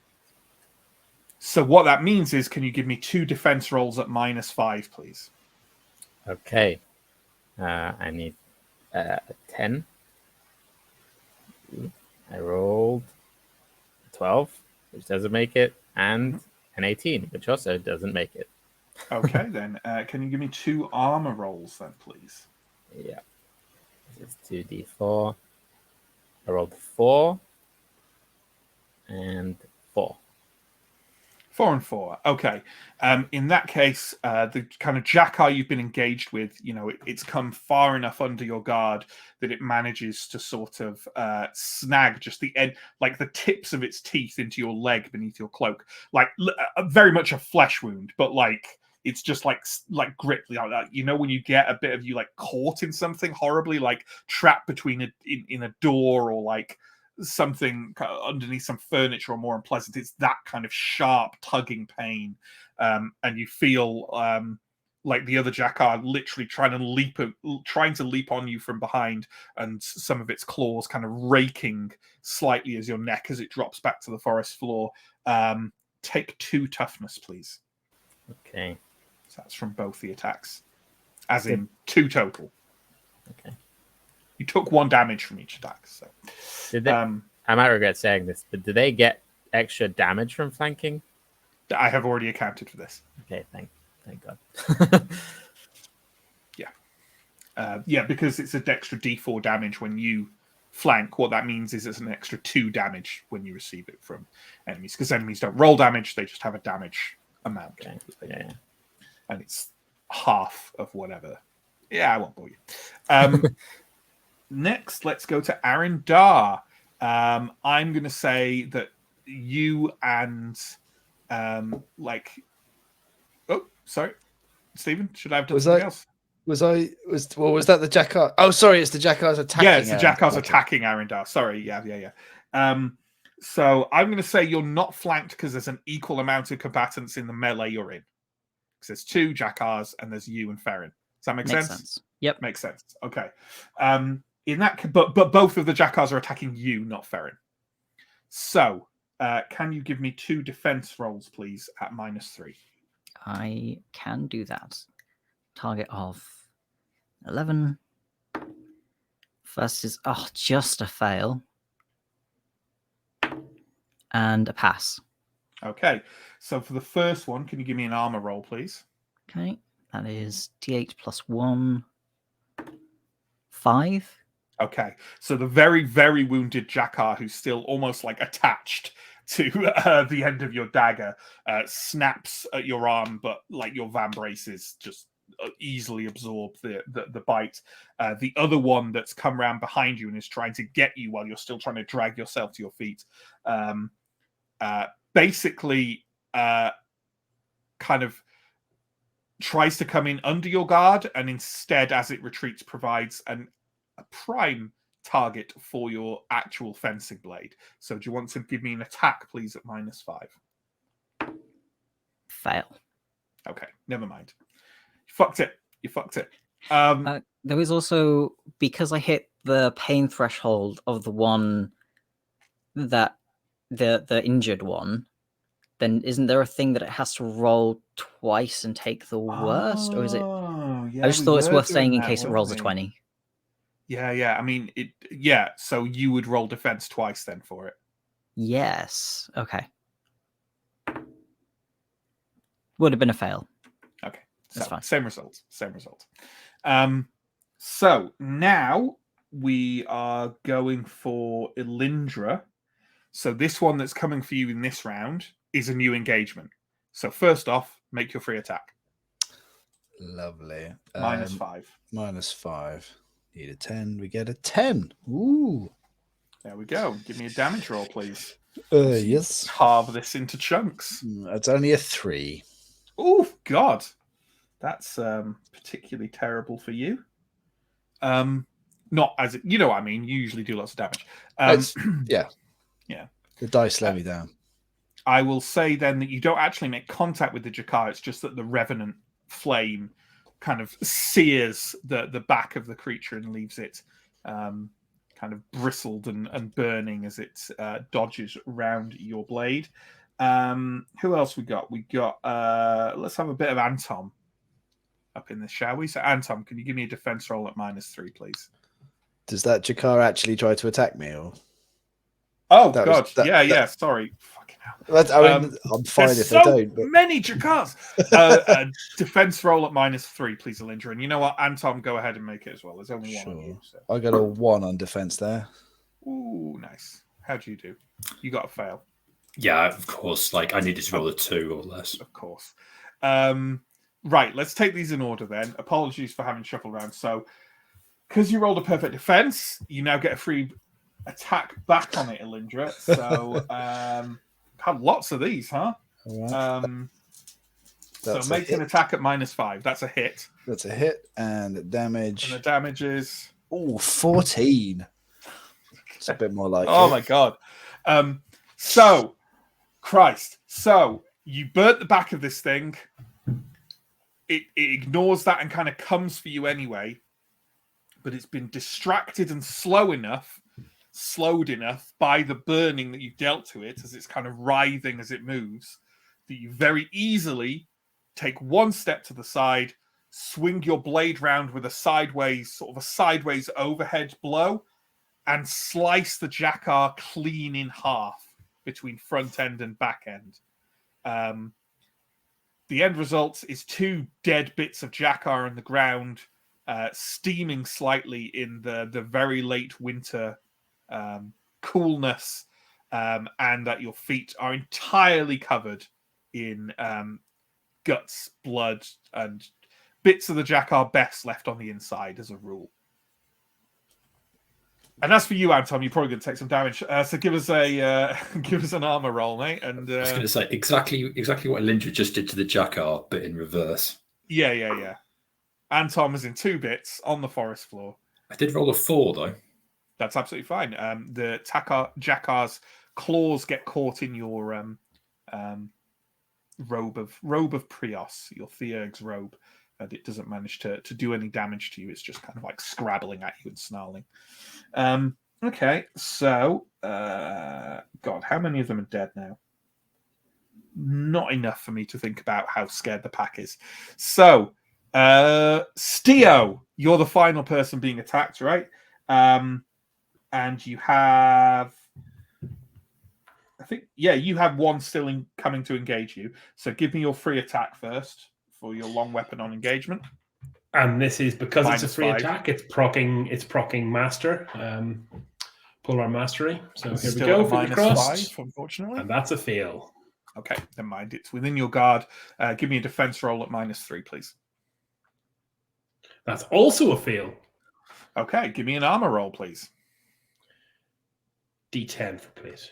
2. Okay. In that case, it manages to tries to sink its jaws into, like, it almost manages to circle around you and sink its jaws into kind of the back of your knees, and you feel the unpleasant prick of its fangs reaching through and scraping through skin and flesh, but only for 1 point of toughness. Ow, indeed. Okay, Alindra, it's your turn. And Revelia will. I think what I'll do with this going forwards, because I could roll for them and do all sorts of crazy stuff, but instead I'll just estimate what I think their chances are, and we will roll that. Yes. Okay, and then I don't know. Yeah, that's a good result. Okay. Revelia is all you can see is that she's kind of backing off slightly from the Jakar, like holding her shield up, and sort of she has her like blade out guarding it, but you can see that she's like kind of shaking her foot, and there's a little bit of blood spatter across the leaves. She doesn't look to have been wounded horribly, but it seems to have got a little nip in on her for certain. Okay, Alindra. So we're kind of back to back. I've run out of Jakars attacking me. Yeah. So if I kind of wheel round, does that mean that between us, Revelia and I would be flanking the one that's attacking absolutely her? Would be flanking the one attacking her. Fantastic. Let's do that. Okay, so that is an attack on it at a -3. -3. That is a fail. Clearly, maybe you slip in them guts a little bit. Dem guts. And don't manage to find a good footing and a good position to strike. Arindar, you are currently engaged by one very wounded Jakar and one not so wounded Jakar. I'm not getting a flanking bonus because there's 2v2 still, right? Correct. I'm going to try and put the injured one out of its misery. Okay, give me an attack at -5, please. It's a fail. This is where the combat grinds to a complete halt. We stop killing them and we just go round after round after round. Yeah, well, that's what's happened there now. Stio, you are faced by an unwounded Jakar. Attack at -5? Yep. Let's go. That is a pass. Hey, excellent. With 8 damage. 8 damage. Excellent. Then that will be down to there. That is past their pain threshold. Free attack or not prone? I think I'll knock it prone to get it out of my engagement range because that gives my whole skill suite its refresh. Yeah. If you knock it prone and then take a couple of steps back, on the next turn it will re-engage with you, and then that makes sense. Yeah, cool. All right then. Yeah, you. I'm not going to give a big description for this one. If I do it all the time, I'll start to run out. So yeah, you manage to wheel round, and with a quick thrust, leave it sort of mewling in the leaves on the forest floor, and take a couple of quick paces backwards. Anton. I think I will just attack. Yeah, give us an attack at -3. What could go wrong? I don't make it, but I rolled an odd number. Which that means you get like half damage or something, right? Yeah, I roll a d6. Okay. And I roll a 6. Nice. That's not more than its pain threshold, but you kind of thrash out wildly with the flail and kind of keep it spinning as you sort of try and kind of move towards it a bit and flush it backwards. And it sort of dodges away from each large blow and then tries to lunge in to sort of nip at you, and it just gets caught by the rakes of some of the. Did we ever describe what is on like the end of your flail? Because like flails can be many things. Did we determine that this new flail you had like? Does it have like balls on the end of chains, or does it kind of? I don't think we ever really defined it. I think. There was definitely speak of male balls at some point. Yeah, I think I remember asking this question when I was doing the character art, and in the end, I didn't include the flail anyway. Yeah, I think they are like, it's not like a fantasy Morning Star type thing, which would be is wrong because a Morning Star is a mace, but I think they're like relatively long chains with like smallish, like smooth metal balls like that, not spiked. And anyway, one of the chains and the balls is like flying slightly free of the others. Stop it, Chris. And it smacks into the rear of the creature with a crunch that might indicate a broken bone. Stop it. So there we go. Did a bit of damage to it. Have we ever broken Chris like this? I don't think we have. But there we go. Lovely. Let's see how Revelia does. She whiffs it. She misses entirely. So back round again, I suppose. Let's do a bit more damage, folks. Come on. Let's finish off this pack of very weak creatures by the end of the session. Askarai. Okay, I'm gonna try and stab the quite injured one again. Mm-hmm. Don't forget you've got 2 chances, right? That's only on ranged attacks. Oh, is it only on ranged attacks? Okay. Does anything happen because I'm being flanked to my attack, or is it just on their attacks? It's just on their attacks. There's no disadvantage to you and yours. Okay, so I think is that minus? Okay, I made it. Rolled a 9. Mm-hmm. The damage is still a D8 plus a D4. It's +1, 9. All right. Okay, yeah. This jackal that you kind of in my head, you're kind of really struggling close up with this thing as it's trying to like get a purchase on you, and as it does so, it kind of properly like leaps for your throat. You step into it and almost like wrap your arm around it to kind of hold it closer against you, where its back paws are kind of scrabbling against your lindworm cloak, and you just thrust a couple of times into its side and let it go onto the ground, and turn to face the other jackal with like your hand there now like slick with the hot greasy jackal blood. Yee, indeed. And now it's the turn of the jackals again. There's so many of them. They get to go all the time. So, Askarai, let's deal with you first. Do you want to give me a defense roll at a -3, please? Okay. 13. That doesn't make it. Okay. In that case, give me an armor roll, please. Okay, 2d4, 5 armor. 5 armor. In that case, the surviving jackal can do little against your lindworm cloak. Next, we will have Arindar. So Arindar, it is still an even combat. So make 2 defense rolls, please. That's a -3. I'll roll the first one twice because of the disadvantage for the pain threshold. Yes. Yeah, that seems likely. Oof. So first I rolled a 20. And then I rolled a 19, which is still better than a 20. Yeah, so that was the injured one. Yeah. And 11, which is a success. Okay, so the injured one manages to attack you. Can you roll your armor, please? Okay. That is 4. Okay. So again, it's kind of close in. Obviously, it's like the one, like you're desperately trying to fend away with your dagger that you pulled out of it. And it's kind of half collapsed on the forest floor at this point, really on its last legs. But it's just snapping and snapping, and you're trying to weave your hand out of its way.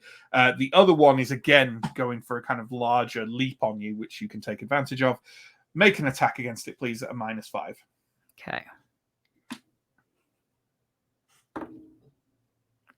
No, I rolled a 19. Okay. So nothing happens. I'm just gonna swap out for a different D20. Happens. Don't mind me. Yeah, that'll work. So after that, we've got Asker, Arendar, and Tom. Do you want to give me a defense roll, please, at -3? No. Nope. Armor roll, please. 3. Again, you can feel its bite and its claws scrabbling into you, but your Theurg's robe does the job of preventing any tears or even worse, wounds being caused on your fragile little priestly body. Elindra's got no one on her, so it's Revelia who does perfectly fine and manages to fend off the attack. Pardon me. Steo. So, this thing gets up.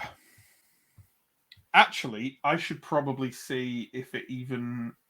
I might just randomly determine if it even manages to get... No, you know what? It manages to get up, and it comes for you, which means you get a free attack on it, first of all. Here's the question. Should the free attack... No, it's... Okay, I'm just calculating things myself. It's fine. Steo, take your free attack on it, and it's going to be -3. -5. -5. Yes. So this is an 11, but because the spear is precise, that is a success. It is a success, so give me a damage roll, please.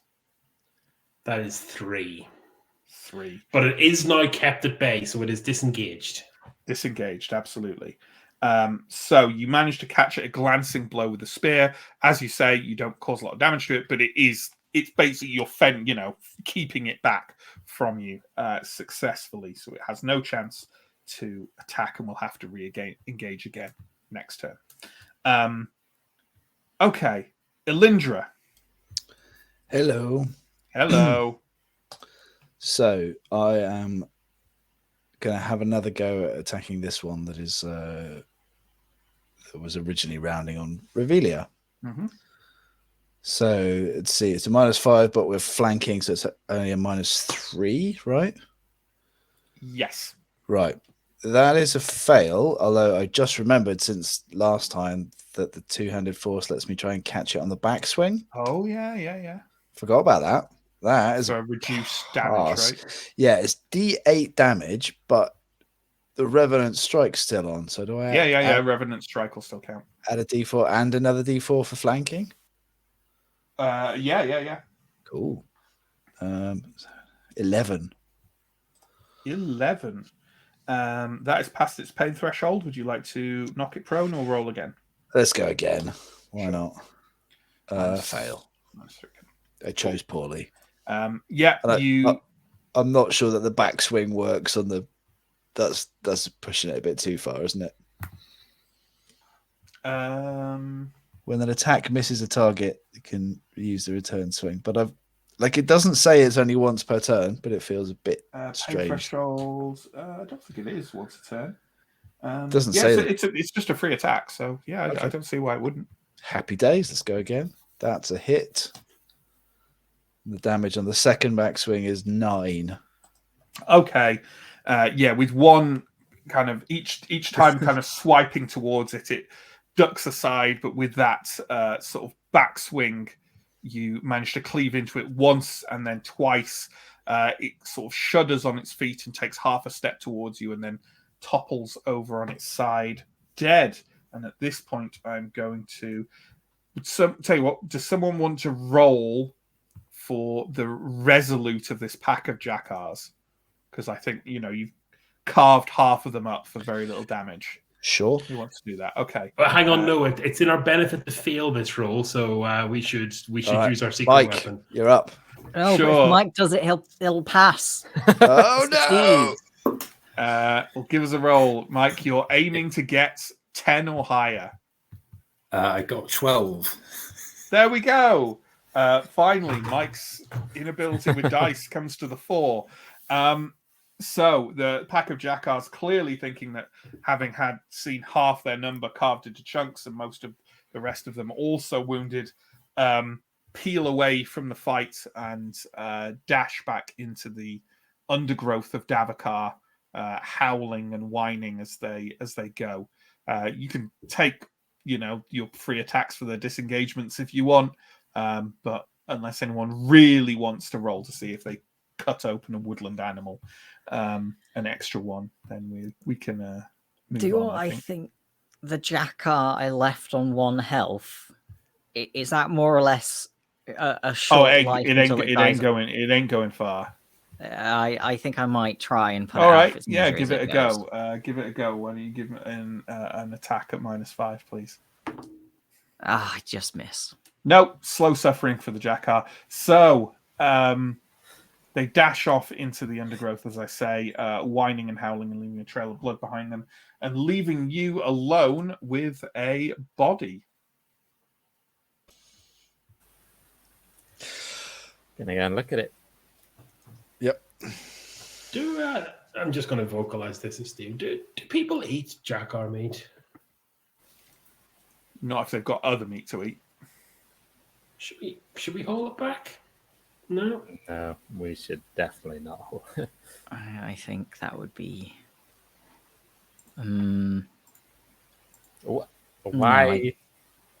Why would we hold it back? Just a bit of meat. Dinner. There's the ogres and disheveled travelers by the caves. They might want it. We can point them in its direction. The focus of our attention right now, I would have thought, would be the body. We can mop up the jackars as we leave. Just trying to turn a bit of a profit. This just goes fine. Remember how we picked up those? Oh no one's buying jackar meat from you. They might take it. They ain't buying it. I think we're going to be lucky to get a thank you, not just a weird look. People don't tend to eat predators. They don't tend to make very good meat, especially predators that don't eat all that often. I love with all the incredibly expensive loot we've got. We're going to be selling jackar meat for a shilling a piece. It's like playing a video game RPG, isn't it? Like you've got all this crazy good loot, and then you've also got 1,000 ragged hides that you can. I'm gonna make a cloak out of jackar pelts. Well, maybe if we dig through the jackar remains, we can find a gold coin and a fork that one of them just randomly has on them. Yeah, sure. A lot pick. I also like how we're quite clearly building up to a cliffhanger, which is the body, and instead all of us are like, "Hey, anybody want to buy some meat?" Speak for yourselves. Absolutely. So go look at the body. Can someone definitely clip Mike saying that, please? I've got some kind of business partners and relatives of his I want to send that to. Yeah, let's move forward onto the body. Maybe the body is tumbled. Kind of, it looks like it's maybe either if you had to guess, you'd say it hit the ground and then rolled and crashed against a tree here, where it's sort of almost kind of wrapped around it amongst the underbrush. There is a lot of blood on it, but it all seems to be located around a couple of very jackar-sized bites that have been taken out of one thigh and a hip. It is or was a man. It's wearing, as I said, that greenish yellow robe, which does indeed seem to have a tear out of it.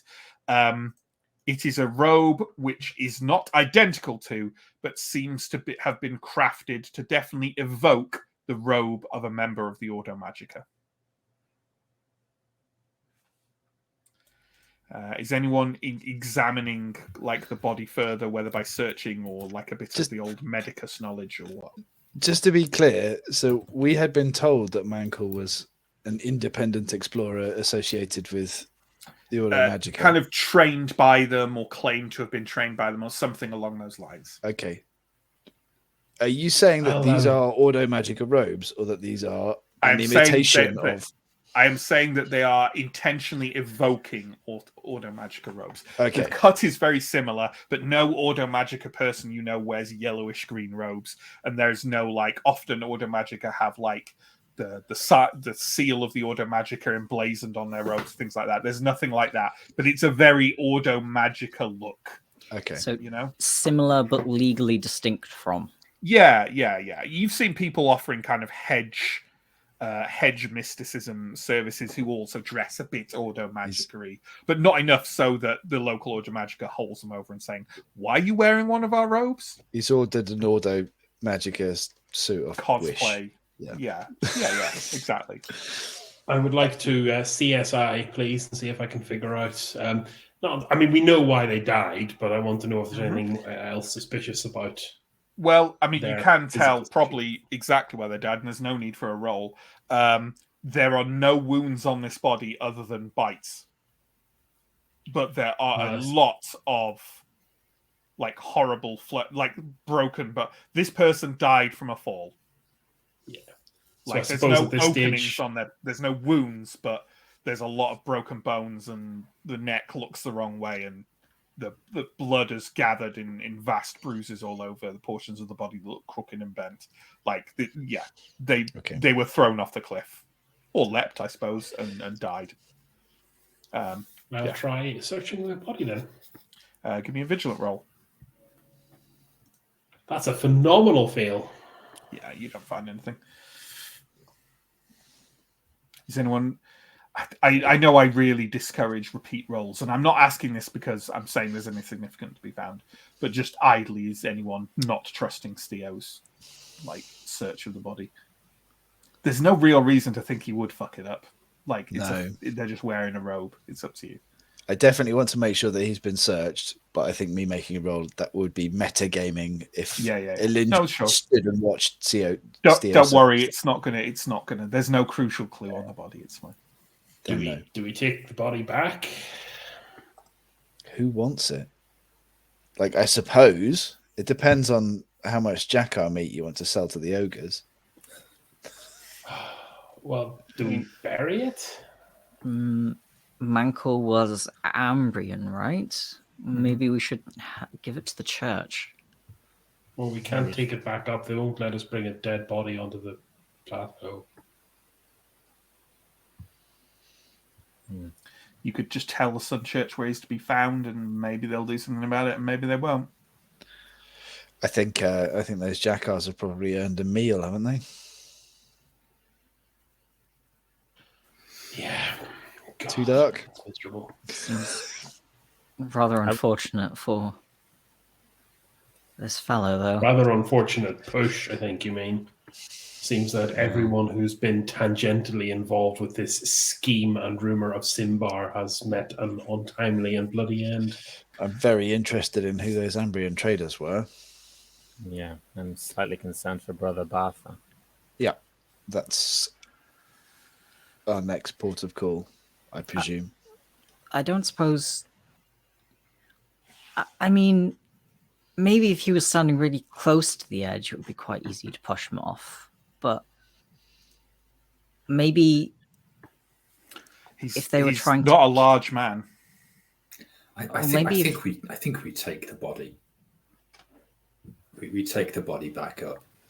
We cannot go to the Sun Temple or anyone else and explain what's happened, and we cannot justify not taking the corpse back up for when we were here right next to it. Are there Ambrian... Let's at least move it back to somewhere where it's easier to find. Then we tell the Sun Church that is minimum diligence. Minimum diligence without pay. Yeah, if they won't accept it up on Carbosti, at least the bottom of the path. Yeah, bring the body to the bottom of the path where the scattered, the less pleasant pilgrim camp is, where the people who aren't allowed into Carbosti have sort of settled before they try and make it either back in or somewhere else. Okay. In that case, you can haul the body of the unfortunate Mankle between you and bring it back round to the foot of Carbosti. And I've got no cliffhanger for you this week, folks. We're just going to wrap it up there. The cliffhanger is, if this is what's happened to the lover and the fellow explorer, what's happened to poor brother Bartho? That's the cliffhanger.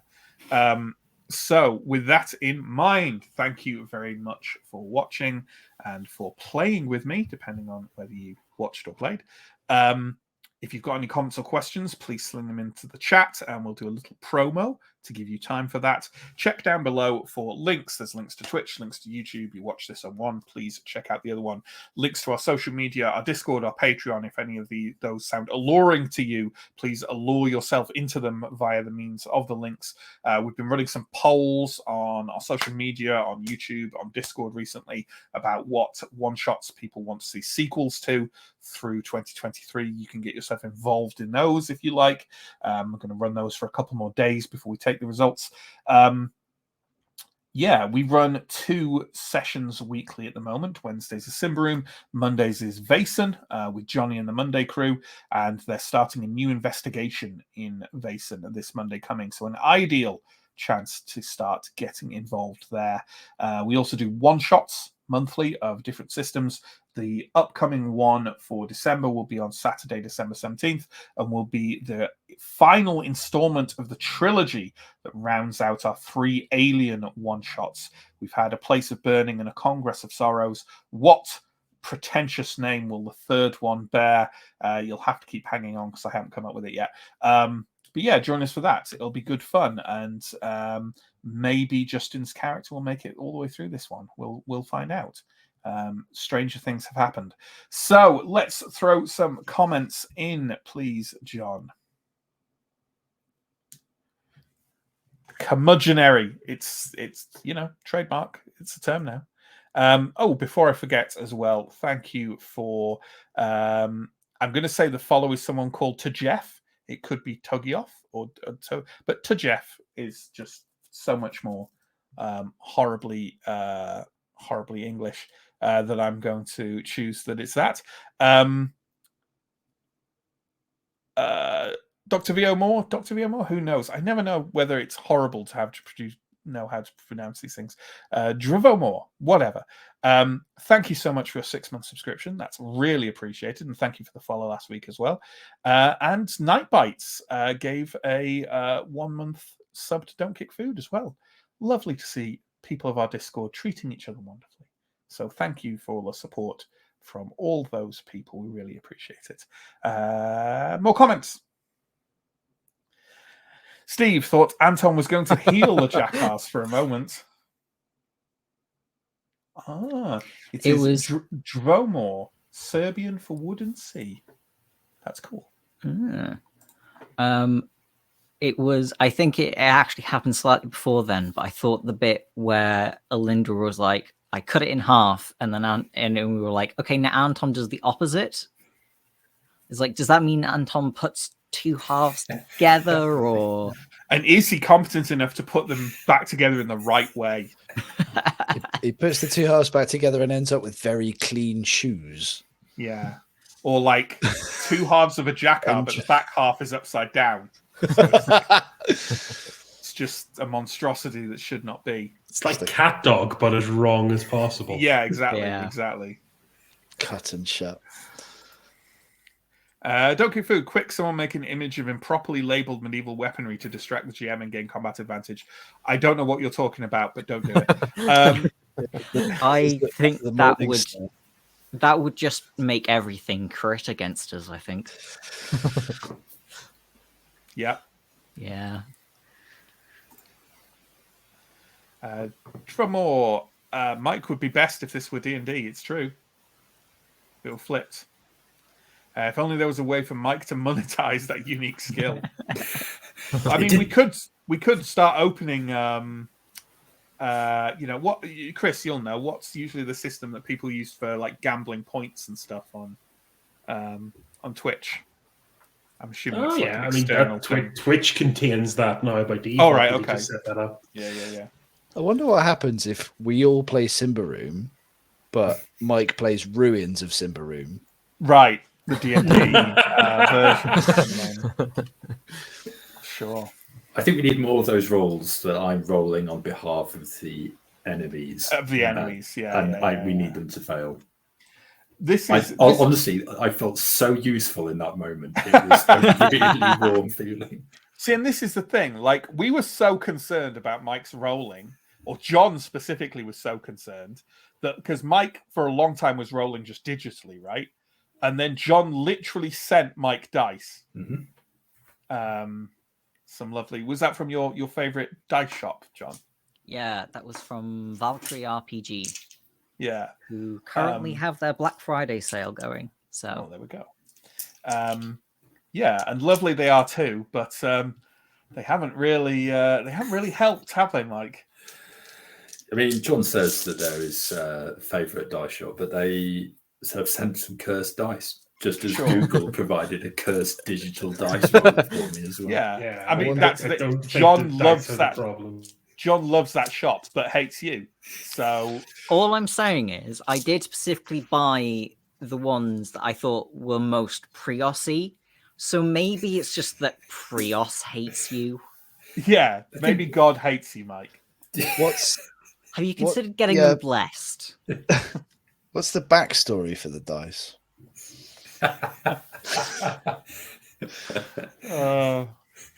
I'll come up with a really elaborate one, don't worry. But only for the dice. So, next comment, please. 42, presumably Jakar's heart is named after these animals. No, because it's Jakad's heart. But there is a town called Jakar on the edge of, I think, is it Lake Volgamore? That's on the way north, another way north from Thistlehold, that the party went through on their way to the Tomb of Dying Dreams. And that town called Jakar is named after Jakar's. Right. But it's Jakad's heart. Jakad's heart is named after the Black Cloak who supposedly found that font of healing water.